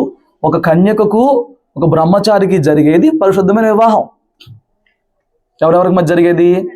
ఒక కన్యకకు, పురుషుని ఎరగని వ్యక్తికి, బ్రహ్మచారికి, స్త్రీ ఎరగని, స్త్రీ నేకడిగా ఎలా ఉంటుందో ఎరుగని ఒక పురుషుడికి, స్త్రీకి జరిగేది పరిశుద్ధ వివాహం. అయితే వివాహమైన ఏమండి సంపర్కమైన వావి వరసలు ఉండాలి. వావి వరసలు. మొన్న ఎక్కడ మన తెలుగు రాష్ట్రాలు ఎక్కడో 13 ఏళ్ల పిల్లని తండ్రి రోజు ఇబ్బంది పెడుతున్నాడంట అసభ్యంగా. చూసారా? ఒక చోట అయితే తండ్రి వలన ప్రెగ్నెంట్ అయిన కూతురు, అన్న వలన ప్రెగ్నెంట్ అయిన చెల్లి, ఎన్నోన్నాయో స్టోరీలో. వావి వరసలు తప్పుతున్న ఆ కోరికకు మితి ఉండదు. శోధించబడేవారికి ఆ కోరికకు హద్దు ఉండదు. ఆ కోరికకు జయం ఉండదు. నా మాటలు మీకు అర్థమవుతున్నాయా? అదొక భయంకరమైన శోధన, అదొక భయంకరమైన ఆశ. ఆ శోధనను జయించాలంటే దేవుడు కృప కావాలి. మొదటే హద్దు కావాలి. ఏంటండి? మొదటి హద్దు కావాలి. వావి వరుసలు తప్పిన సంబంధాలు భయంకరమైన శాపం. బైబిల్లో ఎన్నో చెప్పాడు. మీరు లేవ్యాకాండాలు ఆ పుస్తకం చదివినప్పుడు వరుసలు చెప్తాడనమాట. ఏ వరుసలో వెళ్ళాలో, ఏ వరుసలో ఉండాలో ఎన్నో వివరంగా బైబిల్లో చెప్తాడు. వావి వరుసలు తప్పి ఉండకూడదు, తప్పది. హల్లెలూయా. అడవడో క్వశ్చన్స్ అడుగుతారు కదా సైకాట్రిస్ట్ వాళ్ళని, వాడు రాశాడు అనమాట. వాళ్ళు తెలియక ప్రేమించుకున్నారంట. ఇప్పుడు అటు ఇటుగా చూస్తే వాళ్ళు అన్నా చెల్లెలు వరుస అవుతారంట. ఇప్పుడు మేము ప్రేమించుకున్నాం, మేమెందుకు ఇది అవ్వాలి, సమాజం వాళ్ళే అడుగుతారంటున్నాడు. అటు రాశాడు. సమాధానం చెప్పమని కొన్ని క్వశ్చన్స్ ఆ పేపర్లో ఎవరో చదువుతుంటే ఏంటరా చదివితే వాళ్ళిద్దరు డీప్గా ఒక 5 ఏళ్ళ నుంచి ప్రేమించుతారంట. ఇప్పుడు రూట్స్లోకి వెళ్తే అటు నుంచి ఇటు నుంచి ఫ్యామిలీ చూసినప్పుడు వాళ్ళ వరుస అన్నా చెల్లెలు వరుస వచ్చిందంట. వాళ్ళు చెప్తున్నారంట ఆల్మోస్ట్ పెద్దనాన్న బాబాయ్ పిల్లల వరుస వచ్చిందనమాట. వద్దురానంటే వాళ్ళు ఒప్పుకోవట్లేదంట. సమాజం ఏమైనా పర్లా, లేకపోతే మీరు చచ్చిపోతాం. ఏమండి, చచ్చిపోమన్నావా? భయంకరమైన శోధనలు ఉన్నాయి. ప్రతి శోధన వెనుక ఆ అందానికి ఆకర్షించబడటమే, ఆ అందము ఎదుటి వ్యక్తిని ఏమండి శోధించడమే. నేను అంటున్నాను నువ్వు ఎదుటి వ్యక్తి శోధించబడే లాంటి వస్త్రధారణ, అలంకరణ కలిగి జీవిస్తున్నావా? ఎదుటి వ్యక్తి శోధించబడేలాంటి, నిన్ను చూసి అబ్బా ఇంకేమన్నా ఫీలింగ్స్ తెచ్చుకునే అలాంటి వస్త్రధారణ, అలంకరణకి పోతున్నావా? శోధించబడ్డోడికి ఎంత ఉండదో శోధించే వ్యక్తి కూడా అంతే ఉంటుంది. జాగ్రత్త. కొంతమంది మానసిక వ్యభిచారులు అయిపోతున్నారు. కొంతమంది హీరోయిన్స్ వల్ల వాళ్ళు ఫోటోలు పెట్టుకుని పిచ్చి పిచ్చి పనులని చేస్తూ ఉంటారు. మానసికమైన వ్యభిచారులు అయిపోతున్నారు. చూడండి 2 సమూయేలు గ్రంథం 13వ అధ్యాయము, ఇక్కడ ఉంటుంది ఆ విషయం. ఒక విషయం 13 మొదటి మాట. తరువాత దావీదు కుమారుడగు అబ్షాలోముకు తామారునకు సుందరివతియకు సహోదరి ఉండగా దావీదు కుమారుడగు అమ్నోను ఆమెను మోహించెను. ఎవరిని మోహించారు? ఇదే వావి వరస తప్పిన సంబంధాలు చెప్పానే ఉన్నాయి. స్వయాన దావీదు కుటుంబంలో దావీదు కుమార్తెను, సొంత చెల్లిని మోహించాడు. కారణం అక్కడ తామారు సుందరవతి. ఆ కాలంలో ఉన్న ఆడపిల్లలందరిలో సుందరమైన అమ్మాయి ఎవరు? తామారు. అక్కడ ఉన్న సామారు అని ఒక సుందరవతి అంటారు. నీ అందం హృదయ సంబంధమైనది అయితే చాలా బాగుండు. నీ అందం భౌతిక సంబంధం అయితే నువ్వు దాగుంటే బాగుండు. జాగ్రత్త. ఈ రోజున ఎవరిని నమ్మడానికి లేదు. ఈ రోజున ఎవరితో సహవాసం చేస్తానికి లేదు. ఏమండి, ఎంత కజిన్స్ అన్నా లేకపోతే ఇంకే రిలేషన్ చెప్పినా ఇద్దరు ఒంటరిగా ఉండటానికైతే వీలు లేదు. ఏ కారణం చేత ఒంటరిగా ఉండటానికి వీల్లేదు. ఒక చోట సాతాను ఎట్లాంటి హృదయాన్ని ఎట్లాగైనా మార్చే సొంత అన్నయ్య వీడు. మరి ఏం చేద్దాం? నువ్వు ఈ రోజున అలాంటి వ్యక్తివి కాకపోవచ్చు. నేను ఎవరిని ఈ రోజున తప్పుపట్టట్లేదు. బట్ ఆ శోధన వచ్చిన రోజున ఎలాంటి వాడైనా అక్కడికి దావీదు ఇందులో వివాహం అయినోడు లేనోడు భేదం లేదు. దావీదు దగ్గర 18 మంది భార్యలు కలిగిన వాడు, 8 మంది లీగల్గా, 10 మంది ఉపపత్నులుగా భార్యలు కలిగిన వాడు. వన్ ఫైన్ ఈవినింగ్ పూట ఒక స్త్రీ స్నానం చేస్తుంటే ఆవిడ అందం చూసి ఆకర్షించబడ్డాడు, శోధించబడ్డాడు, పిలిచి పాపంలో పడ్డాడు. ఏమండి, ఒకప్పుడు దావీదు గురించి మాట్లాడితే దావీదు గొల్యాతుని గెలిచి వచ్చిన తర్వాత 4 ఎదురెళ్ళి దావీదు జాగ్రత్త పాపంలో పడకుండా ఉండనంటే ఆడేమంటాడు? ఇంత రోషంగా జీవించే నన్ను పట్టుకుని ఏం మాట్లాడుతున్నావు నువ్వు అంటాడండా. అయితే ఒక మాట, ఒక సత్యం రాత్రి నేను చెప్తాను, జాగ్రత్తగా విను. చాలామంది ఈ భయంకరమైన వ్యభిచారమైన పాపంలో పడిపోవడానికి ఒక కారణం ఏంటనంటే అందములే. అసలు ఒక కారణం మీకు చెప్పాలంటే, నువ్వు ఎంత ఎక్కువగా దేవుని ప్రణాళికలో భాగమై ఉంటావో అంత ఎక్కువగా సాతాను నిన్ను ఏ మూల నుంచైనా శోధించేస్తాడు. అర్థం చేసుకో. నువ్వు ఎంత ఎక్కువ దేవుని ప్రణాళికలో దేవుణ్ణి చేత వాడబడాలి, దేవుణ్ణి నువ్వు వాడుకోవాలనే ప్రణాళిక దేవుడు కలిగి ఉంటాడో అది సాతాను గాడు ఎరిగి ఉన్నాడు. కాబట్టి అంత ఎక్కువగా నేను ఇటువంటి పాపంలో పడేస్తాడు. అప్పుడు నువ్వు ఆ ప్రణాళికలో నిలవలేవు, ఆ ప్రణాళికలో వాడబడలేవు. అర్థమవుతుందండి? నువ్వు ఎక్కువ శోధించబడుతున్నావనంటే నువ్వు మంచివాడివి కాదనే అర్థం కాదు. నిన్ను సాతాను అంతగా శోధిస్తున్నాడనంటే నీ మీద అంతగా దైవ ప్రణాళిక కూడా ఉందని గుర్తుపెట్టుకో. హల్లెలూయా. అలాగనే ఆ శోధనలో మానసికమైన వ్యభిచారిగాను తలంపులతో వ్యభిచారిగాను మిగిలిపోమాక జయించుటకు దేవుని కృప మీద ఆధారపడు. ఆమేన్. కొందరు ఆ పాపంలో పడిపోవడానికి, కొందరు అందులో పడిపోవడానికి కారణం వాళ్ళ హృదయానికి తగిలిన గాయాలు. జీవితంలో ఏదో కారణం చేత భర్త చేతో, అత్త చేతో, అయిన వారి చేతో, అందరి చేత వాళ్ళు నిందించబడి, దూషించబడి, ఏమండి ప్రేమ తక్కువైపోయి, ఒంటరి చేయబడి హృదయం గాయాల పాలైపోద్ది. అప్పుడు తోడేలు స్వరం కూడా గొర్రె స్వరం లాగా అనిపించింది. అదే జరిగింది. నా మాటలు మీకు అర్థమవుతున్నాయా? ఇంకెంతకంటే ఓపెన్గా చెప్పడం అయితే అవ్వలేం. ఎప్పుడూ మన కుటుంబీకులని ఒంటరి చేయొద్దు, గాయపరచొద్దు. కనిపెట్టుకుని ఉంటే తోడేళ్ళు వాళ్ళు గాయపడ్డారని అంటే వాడి స్వలాభం కోసం వాళ్ళని ఆదరిస్తున్నట్లు వాళ్ళకి దగ్గరై వాళ్ళని ఎమోషనల్గా ఓన్ చేసుకుంటారు, సొంతం చేసుకుంటారు. నీ పిల్లల విషయంలో జాగ్రత్త. నీ అక్క చెల్లి తమ్ముడు బంధాలు ఎవరైనా జాగ్రత్త. వాళ్ళు మానసికంగా ఎప్పుడు ఎలాగుంటున్నారో ఒకసారి కనిపెడుతూ ఉండు. వారు ఎప్పుడైనా గాయాలు పొందుకున్నారనంటే నువ్వే ఓదార్చు, నువ్వే ఆదరించు, నువ్వే ధైర్యం చెప్పు. ఆ ఛాన్స్ ఎవరికి ఇవ్వమాక జాగ్రత్త. హల్లెలూయా. కొందరు ఒంటరిగా జీవిస్తున్న కారణం ఎవరికి ఒంటరి జీవితం, ఎవరికి జవాబు చెప్పాల్సిన అవసరం లేదు, ఒంటరిగా ఉంటారు. వెనకటి రోజుల్లో ఉమ్మడి కుటుంబాలుగా ఉండేవాళ్ళు కాబట్టి ఇవన్నీ చాలా తక్కువ ఉండేయండి. ఇప్పుడు ఒంటరి అయిపోయారు, ఇండివిజువల్. మేము కలిసి ఉండం, మేము ఒంటరిగా ఉండం, ఫైన్ ఉన్నాం. బట్ ఆ ఒంటరితనం చాలా ప్రమాదం. ఆ ఒంటరితనం ఎవరు చూడట్లేదు, ఎవరు అడగట్లేదు, ఎవరు పట్టించుకోవట్లేదు, ఎక్కడ ఒంటరిగా ఉన్నావు, అప్పుడు శోధించబడతావు ఎక్కువ. చాలా ప్రమాదం. హల్లెలూయా. మాటలు మీకు అర్థమవుతున్నాయా? ఏమండి మాట్లాడినా వద్దా? ఇలాంటి ఒంటరి అంటే ఎవరికి లెక్క చెప్పక్కర్లేదు అనమాట. మార్నింగ్ ఎక్కడికి వెళ్ళావు, ఈవినింగ్ ఎక్కడికి వెళ్ళావు, ఎక్కడ తిరిగి వచ్చావు అని ఎవడు ఉండడు. స్వేచ్ఛ ఉండొచ్చు, కానీ ఏమండి విచ్చలవిడితనం ఉండకూడదు. స్వేచ్ఛ ఉండొచ్చు, బట్ అది లిమిట్లో ఉండాలి. విచ్చలవిడితనం ఉండకూడదు. 6ంటికి రావాల్సి నువ్వు 7ంటికి వచ్చావు అనుకో, తల్లి అడగొద్దా? భర్తవే నువ్వు 7ంటికల్లా ఇంటికి రావాలి, 9 అయిపోయింది, భార్య అడగొద్దా? నేను లెక్క చెప్పాల్సిన అవసరం లేదని చెప్పి దేమాకపోతే ప్రమాదంలో పడిపోతావు. లెక్క చెప్పగలిగిన స్థితిలో నేను ఉండగలగాలి. హల్లెలూయా. ఈ టైంకి ఇక్కడ ఉన్నాను, ఆ టైంకి అక్కడ ఉన్నాను, ఆ టైంకి అక్కడ ఉన్నాను చెప్పగలగాలి. ఆ జవాబు చెప్పాల్సిన అవసరం లేకపోతే ధీమా వచ్చేస్తుంది. నన్ను ఎవడు అడిగేవాళ్ళు లేడు, ధీమా వచ్చేస్తుంది. సాతాను ఆ రకంగా నిన్ను మానసికంగా కృంగదీసేస్తుంది, పాడు చేసేస్తుంది. శోధించబడతావు, జాగ్రత్త. భార్య అయినా లెక్క చెప్పు, బిడ్డలు అడిగినా లెక్క చెప్పు, ఎవరైనా లెక్క చెప్పగలిగేలాగా ఉంటాను నువ్వు. ఆమేన్. ఏమండి నీ మీద ఉన్న దేవుని శక్తి హరించబడ్డానికి సాతాను నిన్ను శోధిస్తుంది అనమాట.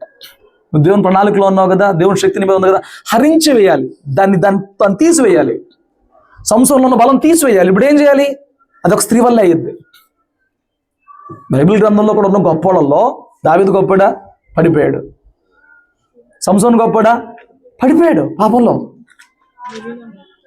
అమ్మా అదే దిలీలా ఒళ్ళో పడిపోయాడు. ఈ అమ్నోను అదోనీరాము వాళ్ళ అవ్వాలి రాజులు పడిపోయారు, స్త్రీ వ్యామోహంలో పడిపోయారు. యూద కామంలో సొంత కోడలతో పాపం చేశాడు, తెలియక. తన కోడలని తెలియదు, కళ్ళ ముందు కోడలు ఎవరో కూడా అర్థం కాల, కామంలో పాపం చేశాడు. గొప్ప గొప్ప భక్తులు. రూబేను, ఎవరా రూబేను? యాకోబు కొడుకు, పెద్ద కొడుకు, స్వాస్థ్యం పొందుకోవాల్సిన వాడు, సొంత పింతలతో పాపం చేశాడు. చంచలుడు అయిపోయాడు, అతిశయం లేనివాడు అయిపోయాడు, రాజరికం లేనివాడు అయిపోయాడు, మిగిలిపోయాడు ఈ రోజుకి. రూబేను కారణం ఈ పాపమే. ఇలాంటి గొప్ప గొప్ప వాళ్ళందరూ కూడా పట్టబడ్డారు. నువ్వేం తీసుకో, జాగ్రత్త. జాగ్రత్త ఉంటే బయటపడతావు, జాగ్రత్త లేకపోతే పరిశుద్ధాత్ముడు ఆ ఇంద్రియ నిగ్రహాలు కలిగిన శక్తి ఇస్తున్నప్పుడు ఆయన మీద ఆధారపడకపోతే జాగ్రత్త. మంచిది కాదు, అందం మంచిది కాదు, అందం మోసం. సొంత అన్న ఏమండి ఎలాగైనా అనుభవించాలి, ఎలాగే పన్నాగం పన్నాడు, కుట్ర పన్నాడు సొంత చెల్లిని. జాగ్రత్త, సొంత చెల్లినే పాడు చేస్తే ఈ రోజున వావి వరుసలే ఉంటాయండి. కాబట్టి జాగ్రత్త. అందము ఎప్పుడు మోసకరము. యాకోబు ఆదికాండం 39వ వచనంలో 6వ వచనం చూడు. వింటారా? చెప్పొచ్చా కాసేపు? అతడు తనకు కలిగినదంతయు యేసోపు చేతికి అప్పగించి తను ఆహారము తిన్నట్టుకు తప్ప తనకేమి ఉన్నదో ఏమి లేదో విచారించేవాడు కాడు. యోసేపు రూపవంతుడు సుందరుడై ఉండెను. అటు తరువాత అతని యజమాని భార్య యేసోపు మీద కన్ను వేసి. ఎందుకు కన్నేసింది? అదే సుందరంగా అందంగా. నువ్వు చర్చికి వచ్చినా నా మాటలు జాగ్రత్తగా విను. నువ్వు శారీ కట్టుకొస్తే ఈ పక్కన పాట కనిపించకూడదు. నువ్వు డ్రెస్ వేసుకొస్తే ఏమండి ఎల్లప్పుడూ అడ్డు పెట్టుకోవాలి. ముఖ్యంగా వడ్డన చేస్తున్నప్పుడు లేడీస్ ఎవరైతే వడ్డన చేస్తారో వాళ్ళు జాగ్రత్తగా ఉండాలి. ఎవడికి అంది ఎవడి మీద పడితే తెలియదు. ఏమండి పరిచయం చేసినప్పుడు పురుషులు స్త్రీలు కాస్త డిస్టెన్స్ మెయింటైన్ చేసి చాలా మంచిది. స్మెల్ పాడు చేస్తుంది, టచ్ పాడు చేస్తుంది. ఏమండి వాళ్ళు కొట్టుకునే ఫ్రాగ్రెన్స్ వాళ్ళ దగ్గర వచ్చే స్మెల్ డిఫరెంట్గా ఉంటుంది, మైండ్ పాడు చేస్తుంది, శోధించబడతావు. ఏమండి నీ పక్కన మొగడు ఉంటే వాడిని రుద్దు, నీకేం అనిపించదు. పొరపాటున ఒక అమ్మాయి చేయలేదు, మనసు పాడు చేస్తుంది. తెలుసా మీకు? పొరపాటుని చెయ్యదగిలిన పురుషుడిది స్త్రీకి, స్త్రీకి పురుషుడిది రియాక్షన్ ఎలా ఉంటుంది? మీకేం అనిపించదా? ఇప్పుడు గమనించలేదా? ఇప్పుడు గమనించలేదా? సరే మీ అక్కని ఇలాగాను ఇలా చిరాగ్గా ఉందా? మామూలుగానే ఉంటుంది. అదే ఒక మంచి టైంలో మీ ఆయన ఇలాను అదే మానసికమైన ఉల్లాసం మన దేవుడు పెట్టాడు, అది రిలాక్సేషన్ కోసం. బట్ జాగ్రత్త, సంఘంలోనైనా జాగ్రత్త, పని చేసే చోటైనా జాగ్రత్త. ఎవడి కన్ను ఎవడి మీద పడిద్దో, ఎవడికి మైండ్ డైవర్ట్ అయిపోతాడో తెలియదండి. ఎప్పుడు మనము ఈ విషయంలో శోధించబడడానికి అవకాశం లేకుండా జాగ్రత్తగా ఉండాలి. ఒప్పుకోకపోయినా ఈ రాత్రి నేను చెప్పాల్సిన మాటలు ఇవి. వివాహేతర సంబంధాల్లో విచారం అనే పాపం ఉంటుంది. ఆల్రెడీ పెళ్ళయింది బట్ ఆ ప్రమాణంతో పని లేదు, దేవుడి భయం లేదు.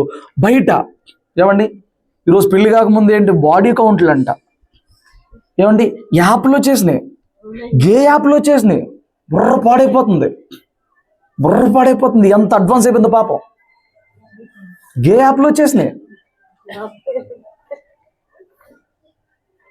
ఇంత లీగల్ అయిపోతుంది. చూసారా? వివాహేతర సంబంధానికి బయట జరిగే పాపాలు ఉంటాయి. జాగ్రత్త. ఒక పురుషుడితో ప్రమాణం చేసి కట్టుబడినాక అట్లా ఉండాలి. భార్యాభర్త చనిపోయే వరకు ఆ నిబంధన మనం కట్టుబడి ఉంటాం. భార్యాభర్త బ్రతుకున్నంత వరకు ఆ నిబంధన వెంబడించాలి. నీకు భర్త చనిపోయాడా నిర్బంధం లేదు, భార్య చనిపోయినా నిర్బంధం లేదు, ఫైన్. ఏ వయసులోనే పెళ్లి చేసుకోవచ్చు, తప్పలేదు. నిర్బంధం లేదు. నిన్ను అడగడానికి ఎవరు సరిపోడు, నీకు నిర్బంధం లేదు. స్తోత్రం చెప్పు. ఏమండి పాత పరిచయాల్లో కొన్ని బంధాలు అవుతాయి. మూడోది అంటే ఇప్పుడు నేను ఒక అమ్మాయిని ప్రేమించాను, బట్ వేరే అమ్మాయితో పెళ్ళి అయిపోయింది. బట్ ఈ అమ్మాయి నా కోసం అలా ఉండిపోయింది. ఏంటంట నా కోసం అలా ఉండిపోయింది. ఏదో తెలియని మూమెంట్లో కలిశాను. ఇప్పుడు ఎవడో తెలిసింది స్టోరీ, ఈ అమ్మాయి ఎట్లా ఎందుకు ఉండిపోయింది అంటే నీ మూలంగానే. ఇప్పుడు నేనేం సాక్రిఫైస్ చేస్తాను తెలుసా? దీన్ని ఇలా మెయింటైన్ చేస్తా, దాన్ని అలా మెయింటైన్ చేస్తా. ఉన్నారు ఎన్నో గెస్టులు చూశాను. ఏంటంట పాత పరిచయం నా కోసం ఉండిపోయింది కాబట్టి నేనే న్యాయం చేయాలి. ఎవరు నువ్వు? ముందేం చేసావు? ముందేం ఏడ్చావు? సరే ఇంకొకటి ఏంటి చెప్పనా? భర్త చనిపోయాడు. పాత పరిచయమే ఎక్స్, భర్త చనిపోయాడు. ఇప్పుడు నేనే భర్త. నువ్వెవడవరు అసలు? బయట దారుణంగా ఉన్నాయానండి. కొంచెం తెలుసుకుని జాగ్రత్త పడతారని చెప్తున్నాను, కనిపెట్టుకుంటారని చెప్తున్నాను. ఉన్నాయి, వద్దులే పేర్లు చెప్పకూడదు. ఉన్నాయి, నాకు తెలిసిన కేసులు చాలా ఉన్నాయి. నా కోసం అలా ఉండిపోయింది, నా మీద మనసు పెట్టిన అలా ఉండిపోయాడు. ఇటు మొగుడిని మెయింటైన్ చేస్తాను, ఇటు వాడిని మెయింటైన్ చేస్తాను, ఇటు పెళ్ళాన్ని మెయింటైన్ చేస్తాను, ఇటు దాన్ని తప్పది. వాక్యం ఒప్పుకోదట్లా, బైబిల్ ఒప్పుకోదట్లా, తప్పది. అలాంటి మనసుకి శోధనకి నువ్వు గురవద్దు. హల్లెలూయా. దాన్ని ఏమంటారు, శారీరకమైన సుఖం, ఇంగ్లీష్లో వర్డ్ ఏదో ఉంటుంది, శారీరకమైన తృప్తి కొరకు, ఆహ్లాదం కొరకు పార్ట్నర్ ఎక్స్చేంజ్ ఉంది. పార్ట్నర్ ఎక్స్చేంజ్ ఉంది, తెలుసా మీకు? పార్టీలకు వెళ్ళిపోతారు, కీస్ అన్ని అందులో వేస్తారు, ఎవరికి ఎక్కి దొరికిందో ఓనర్ వాడు దాడుతూ ఆ నైట్ అంతా, ఎవడు ఇటు భారీ వాడితే వాడి భారీ వాడితే ఎవడు అడగడు, అడిగేది లేదు, పట్టించుకునేది లేదు. ఇక ఆ నైట్ అలాగా పార్ట్నర్ ఎక్స్చేంజ్, తృప్తి కొరకు, ఆహ్లాదం కొరకు, ఎంటర్టైన్మెంట్ కొరకు, ఆ ఒక నైట్కి ఉన్నాయి సమాజంలో. జాగ్రత్త. ఉన్నాయా లేవా? ఉన్నాయండి. ఏంటంటే మైండ్ పోతా ఉంటుంది, ఏంటి ఎన్ని పార్ట్నర్ ఎక్స్చేంజ్ ఉన్నాయి అన్నమాట. ఏమండి, పోషణ కొరకని పేరు చెప్పుకుని, ధనము కొరకని, సంపాదన కొరకని పేరు చెప్పుకుని దేహాన్ని నమ్ముకుంటూ బ్రతికే వాళ్ళు ఉంది. తప్పు అది కూడా. నీతి కొరకు ఆకలి దప్పికలతో చచ్చిపోను వాక్యం చెప్తుంది. చచ్చిపో. దేవుడు పోషించలేడు, భూమి మీద నిన్ను పెట్టినాడు, ఆయన పోషించడం తెలియదా? సామెతలు చెప్తారుగా, నారు అంటే పోయిడా. మరి ఎందుకు పిచ్చి మాటలు చెప్తావు? అది తప్పు. దేహము నమ్ముకుంటాం, ఏ రీతికైనా దేహాన్ని నమ్ముకుంటాం తప్పు. నీ కష్టాన్ని నమ్ముకో, నీ చెమట నమ్ముకో, అది ఫైన్, దేవుడు దీవిస్తాడు. దేహాన్ని నమ్ముకోవద్దు, పాపం, శాపం. ఆ సొమ్ము కూడా దేవుడు ఒప్పుకోడు. అలాంటి సొమ్ము దేవుని దగ్గర తెచ్చిన యాక్సెప్టబుల్ కాదు.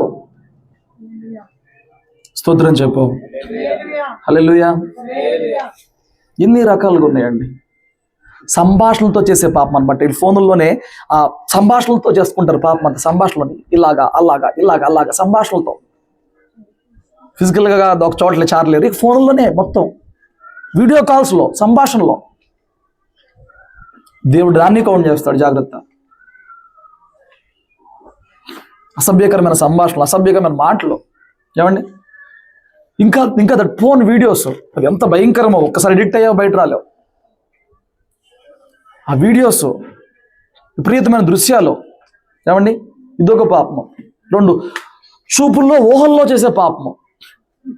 చూపులతో చేస్తారు, ఊహలతో చేస్తారు. చూపులతో వాడు చెప్పాడు, మోహపు చూపుతోనే వాడు వ్యభిచారం చేస్తుంటాడు. వాడు చూస్తేనే వాడు ఒంటరి కూర్చుని వాడు చూసిన అన్ని తెమరేసుకుని ఊహలు ఆనందిస్తూ ఉంటాడు. భయంకరమైన పాపాలు. ఏమండి, స్తోత్రం చెప్పు. హల్లెలూయా.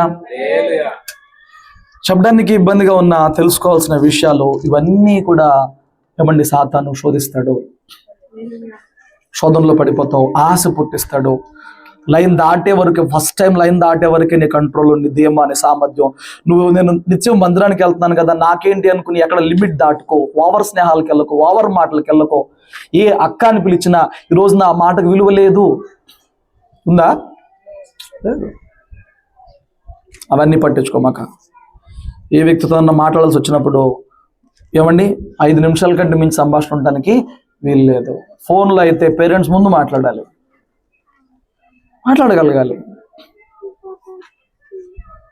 స్తోత్రం చెప్తాం. ఎందుకండి, ఒకప్పుడు అసలు ఏమి ఉండేవి కాదు, ఎక్కడో డబ్బా ఫోన్ ఉండేది, అప్పుడు బాగుండేది అనమాట. ఇప్పుడు పిల్లలకి ఫోన్లు కొని ఇచ్చేస్తున్నారు.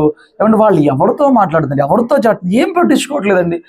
మొన్న ప్రియుడి కోసం అమ్మవి పిన్నివి ఆ న్యూడ్ ఫొటోస్ అన్ని ఆడికి పెట్టిందంట. ఏమండి, లవర్కి. ఇంత దరిద్రంగా, ఎంత దారుణంగా తయారవుతున్నారు సమాజంలో. భయంకరమైన రీతిలో తయారవుతున్నారు సమాజంలో. హల్లెలూయా. ఇంత భయంకరమేవి విందాం. ఏమండి, సో ఇలాంటి పాపాలు ఉన్నాయి. వ్యక్తితో చేసేది వ్యభిచారం, విగ్రహంతో చేసేది వ్యభిచారం. దేవుని పేరట వ్యభిచారాలు జరుగుతాయి, తెలుసా మీకు? దేవుని పేరట జరుగుతాయి. ఎలాగంటే ఆ జాతరలో ఎన్ని జరుగుతాయి పాతకాలంలో, అప్పటి కాలంలో. అమ్మా కాదు జాతరలు. ఆ లేవికాండలో మెలేకు అని చెప్పిన ఆ కాలంలో ఉన్న పద్ధతి ఇంకెక్కడన్నా ఉండొచ్చేమో నాకు తెలియదు. ఇప్పటికీ ఉంటాయి, కొన్ని చోట్ల ట్రైబ్స్లో ఉంటాయి. ఏంటంటే పిల్లలు ఎన్నాళ్ళైనా పుట్టకపోతే ఆ జాతరలోకి వెళ్ళినప్పుడు ఆ జాతరలో ఎవరినైనా దేవుడిచ్చిన పిల్లలు అనే పేరు పెట్టుకుని ఎవరితో అన్నా వాళ్ళు ఉంటారు, వాళ్ళ ద్వారా పిల్లలకి అంటారు. ఆ జాతరలో మాత్రం ఉంటారు, మిగతా అప్పుడు మళ్ళీ ఉంటారు అనమాట. అది తప్పు. అర్థమైందండి? వాళ్ళకి పిల్లలు లేరు, అక్కడికి వెళ్తారు, ఆ దేవుని పేరట జరిగే సంబరానికి వెళ్తారు, లేరు కాబట్టి వీళ్ళందరూ కూడా అక్కడ ఉన్న ఎవరో ఒక వ్యక్తుల్ని వాళ్ళతో ఉంటారన్నమాట, పిల్లల కోసం ఉంటారన్నమాట. అది తప్పది. అదొకటి సిన్ ఉంది లోకంలో, ఇలాంటి విధానం ఒకటి ఉంది. ఏమండి, భర్త భార్య చనిపోతే అది వేరొక వ్యక్తి మీద దేహం మీదకి వచ్చి వాళ్ళు కోరుకుంటున్నారని వాళ్ళతో చేసే సిన్ ఉందన్నమాట. ఆత్మతో నేను ఆ వ్యక్తికి నేను పరాయి వ్యక్తితో చేస్తున్నాను కదా, నా భర్తతో చేస్తానని చెప్పని ఉంటారన్నమాట. చాలా చాలా చాలా రకాలైన శోధనలలో, మార్గాలలో, క్రమాలలో ఈ ఆశ శోధన తను మనుషుల మీద ప్రయోగిస్తూ ఉంటాడు. హల్లెలూయా, ప్రయోగిస్తూ ఉంటాడు. దీనిలో పడ్డప్పుడు బయటపడడం తేలికైన విషయం అయితే కాదు. నేను అన్నాను, ఇది బాడీ టు బాడీ లేకపోయినా హృదయంలో ఉన్న, స్పర్శలో ఉన్న, చూపుల్లో ఉన్న సిన్నే, పాపమే, శిక్షార్హం అయిపోతాం. దేవుడు కృప లేకపోతే బోధించేవాడైనా వినేవాడైనా ఎవడు దీనికి మినహాయింపేం కాదు. దేవుడు కృప కావాలి, జాగ్రత్తగా ఉండాలి. ఎవడు మినహాయింపేం కాదు. ఈ రోజున మీరు ఎంత అన్యోన్యమైన దంపతులు అయి ఉండొచ్చు, ఈ రోజు మీరు ఎంత హ్యాపీ లైఫ్ లీడ్ చేస్తూ ఉండొచ్చు. జాగ్రత్త పడు, అది చెప్తాను ఫైనల్గా. జాగ్రత్త పడు.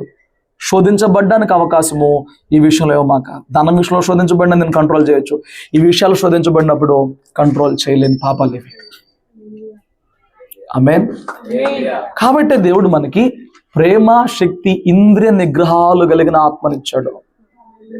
ఇంద్రియాన్ని నిగ్రహించగలిగిన ఆత్మను మనకి ఇచ్చాడు. నిత్యము దేవునితో కనెక్ట్ అయి ఉంటే, దేవుని ఆత్మను ఆహ్వానిస్తూ ఉంటే, దేవుని ఆత్మ మీద ఆధారపడితే ఆయన నువ్వు ఎటు నుంచి శోధించబడుతున్నావు, ఎటు నుంచి ముందే హృదయానికి, అంతరాత్మకు చెప్పేస్తాడు. ఆ ఫోన్ మాట్లాడొద్దని చెప్తాడు, ఆ వ్యక్తి దగ్గరికి వెళ్ళొద్దని చెప్తాడు, ఆ బయటికి కలవద్దని చెప్తాడు, ఆ వ్యక్తితో ఆపేయని చెప్తాడు, నీ వెనకమాల జరుగుతున్నాయి అన్నింటికి తప్పిస్తాడు, లేదా నిన్ను పారిపోయేలాగా చేస్తాడు. యోసేపు దేవుని ఆత్మ కలిగినోడండి. యజమానులు కన్నేసిందని చెప్పానా? ప్రతిరోజు శోధించింది. చెప్పాడమ్మా, నేను అలాంటి దాన్ని కాదు, నేను అలాంటి వాడిని కాదు, నా దేవునికి, నా యజమానుడికి అన్యాయం చేయలేదు చెప్పాడు. ఇలాంటి వాళ్ళ మీద ఎక్కువ దాడి ఉంటుంది. వదిలేసిందా? అక్కడ మీరు చదువుకోండి. అనుదినము మాట్లాడుతూనే వచ్చిందంట, అనుదినము మాట్లాడిందంట. వచ్చి ఒక రోజును బలవంతం చేయకపోతే పారిపోయాడు. ఎందుకు తెలుసు? అతనిలో దేవుని ఆత్మ ఉంది. ఎవడైతే అధికంగా దేవుని ఆత్మ మీద ఆనుకుంటాడో, ఆధారపడతాడో, సహాయం కోరుకుంటాడో, వాడు అలాంటి శోధనల్లో పారిపోయేలాగా దేవుని ఆత్మ వాడికి జ్ఞానాన్ని, నడిపింపుని ఇచ్చింది. లేకపోతే నీ వల్ల కాదు. జాగ్రత్త. రాత్రి ఏమండి, శరీర ఆశల్లో ఉన్న 2 విషయాలు చెప్తున్నాను. ధనం జాగ్రత్త, పొరుగువాడిది వద్దు. ఐశ్వర్యం పొందాలని వద్దు. దేవుడు నువ్వు మనసు పెట్టకుండా ఇస్తాడు, మనసు పెట్టినప్పుడే ఇస్తాడు. పెడితే ఎగిరిపోద్ది, పెట్టినప్పుడే నిలిచిద్ది. ఆమేన్. ధనాశ వద్దు, ధనాపేక్ష వద్దు. శోధనలో పడిపోయారు, ఉరిలో పడిపోయారు, కీడులో పడిపోయారు అందరూ. జాగ్రత్త. 2 ఏమండి, కామము, వ్యభిచారము. ఈ విషయంలో జాగ్రత్త. ఎవడు ఎప్పుడు ఎక్కడలా శోధించబడి ఎవరిలా పాపంలో పడిపోతారో తెలియదు. దావీదు లాంటి వారు, సంసోన్ లాంటి వారు, గొప్ప గొప్ప భక్తులు ఎవరు ఎలా పడిపోతారో తెలియదు. కానీ రక్షణ పొందుకున్న మనము, ఇప్పటి వరకు నువ్వు ఎలా ఉన్నా, రక్షణ పొందుకున్నాక తెలియని పొరపాట్లు నీలో ఉన్నా, ఈ రాత్రి నిండైన పశ్చాత్తాపంతో నువ్వు దేవుని వైపు చేతులెత్తి దేవుని సహాయం కోరుతూ మనం నిలబెట్టయ్యా అని చెప్పినానంటే, నీ గతాన్ని పక్కన పెట్టు. గతాన్ని ఎప్పుడన్నా మార్చగలమండి? కొంతమంది నేను ఆ టైంలో ఆ పాపం చేశాను, అమ్మో ఇప్పుడు ఎట్లా, ఇప్పుడు ఎలాగా అని చెప్పని ఓకే కృంగిపోతూ ఉంటారు. గతం అయిపోయింది. నువ్వు వెళ్ళి మార్చగలవా? నా గతం నేను మార్చుకునే అవకాశం దేవుడిస్తే 10 ఏళ్ళ క్రితం, ఇంకా 15 ఏళ్ళ క్రితం వెళ్ళిపోయి మొత్తం మార్చేసుకుంటా. లైఫ్ ఇంకా బాగుంటుంది. గతాన్ని ఎప్పుడు మార్చలేం. రేపు బాగుండాలంటే వాళ్ళు మార్పు ఉండాలి. రేపు బాగోవాలంటే ఈరోజు మార్చుకోవాలి. చాలు, మారు. ఇవేది మార్చుకోవాలి? ఏ ఆశ వదులుకో, ప్రార్థన చెయ్యి. నువ్వే ఆశ్చర్యపడిపోయేంత భక్తితో దేవుడు నిన్ను నింపుతాడు, శక్తితో దేవుడు నిన్ను నింపుతాడు. నమ్మితే స్తోత్రం చెప్పు. దేవుడు నింపుతాడండి. ఒక మన దైవజనుడు చెప్తున్నాడు, తనకు 30 ఏళ్ళు వచ్చే వరకు బహుగా సేవ చేస్తూనే బహుగా శోధించబడేవాడంట. తలంపులతో కన్నీరు కాచి దేవుడి దగ్గర ప్రార్థన చేసినప్పుడు 30వ ఏట నుంచి 55వ ఏట ఇప్పుడు అతనికి ఆయన చెప్తున్నాడు, నా దేవుడి మహాకృప ఆ శోధనలో నేను శోధించబడకుండా నా దేవుడు తప్పించాడు. జాగ్రత్త, తప్పించాడు. ఎప్పుడు ఆధారపడితే హల్లెలూయా. అవునండి, నేను చెప్తున్నాను ఈ పాపానికి ఎవరు మినహాయింపు కాదు. మీకు ఇంత ముందు కూడా ఒక సాక్ష్యం చెప్పాను. ఆ దైవజనుడు దాదాపు 25-28 ఏళ్ల వయసులోనే సేవ మొదలుపెట్టి ఆ వయసు కల్లా 300 మంది సంఘాన్ని తయారు చేసుకున్నాడంట. ఎంతమంది రండి? 300 మంది సంఘాన్ని తయారు చేసుకున్నాడు. వాక్యం చెబితే గుండెలకాయ బద్దలైపోతాయంట. బట్ ఆ రోజు సంఘానికి ఒక ఆవిడ వచ్చింది. ఒక ఆవిడ ఏమండి వెళ్ళిపోతూ పాస్టర్ గారు కుదిరితే మా ఇంటికి వచ్చి ప్రార్థన చేయండి అడ్రస్ ఇచ్చి వెళ్ళింది. ఏదో పని మీద అటు వెళ్ళాడు. ఇక్కడ దాకా వచ్చాను కదా, అడ్రస్ ఎక్కడ అనుకుంటా కదా అని వెతుక్కుంటూ ఆ ఇంటికి వెళ్ళాడు. అమ్మ మరి నువ్వు రమ్మన్నా ఇలా వచ్చానంటే రమ్మంది. వెళ్ళాడు, అక్కడే వెళ్ళాడు. లోపలికి వెళ్ళంగానంటే చేపట్టుకుని, పాస్టర్ గారు మీరంటే నాకు ఎంత ఇష్టమో తెలుసా. ఆ మాట చాలు.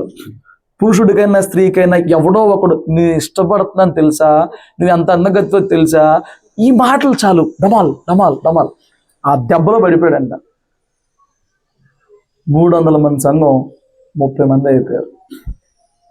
పాపం నుండి సేవ ఏం చేస్తామండి? శోధించబడినప్పుడు దేవుడి మీద ఆధారపడి దేవుడు అతను పాపంలో ఉంటే సంఘ పెద్దలు వచ్చి నాయనా మారు 2 ఏళ్ళు అదే పాపంలో కళ్ళు మూసిపోయి ఒక పడినాక కళ్ళు తెరవలేమండి. మానసిక శక్తి పూర్తిగా పోయింది. పాపంలో పడిపోయినోడికి మానసికమైన వివేచన, ఈ పాపంలో ఉన్నోడికి అసలు వివేచన ఉండదు. అర్థమైందా మీకు? మనిషికి ఒక వివేచన ఉంటుంది, మానసికంగా శక్తి ఉంటుంది, సామర్థ్యం, టాలెంట్ ఉంటుంది. ఈ సిన్లో పడిపోయినోడికి మానసికమైన సామర్థ్యం అసలు ఉండదు. 2 ఏళ్ళు కళ్ళు మూసిపోయినాయి. ఫైనల్గా ఒక రోజున కళ్ళు తెరిచాడు. కళ్ళు తెరిచేటప్పటికి 300 సంఘం 30 మంది అయింది. ఇప్పుడు సిన్ వదిలాడు, పాపం వదిలాడు, నిలబడ్డాడు, ప్రార్థన చేస్తున్నాడు. ఇప్పుడు 60 ఏళ్ళు వచ్చినాయంట. ఆ 30 మందిగానే ఉన్నారంట. ఏం కోల్పోయాడు? తన మీద ఉన్న దేవుని ప్రణాళికను కోల్పోయాడు. మాటల్లో కానీ, చూపుల్లో కానీ, స్పర్శ ద్వారా కానీ, ఏ రకంగా నువ్వు శోధించబడుతున్నప్పుడు వెంటనే పారిపో. అది జరగాలనంటే పరిశుద్ధాత్మని కనెక్ట్ అయి జీవించాలి. లేకపోతే అమూల్యమైన ప్రణాళికలో సంసోను వాస్తవానికి ఆ వయసులో చనిపోవాల్సిన కాదు. ఆయన న్యాయాధిపతిగా 20 ఏళ్లే బతికాడు. ప్రతి న్యాయాధిపతి 40 నుంచి ఇంకా పైనే జీవించారు, ప్రతి న్యాయాధిపతి కూడా. కానీ సంసోను ఎంతకాలం జీవించాడు? 20 సంవత్సరాలే న్యాయాధిపతిగా జీవించాడు. వినాలి.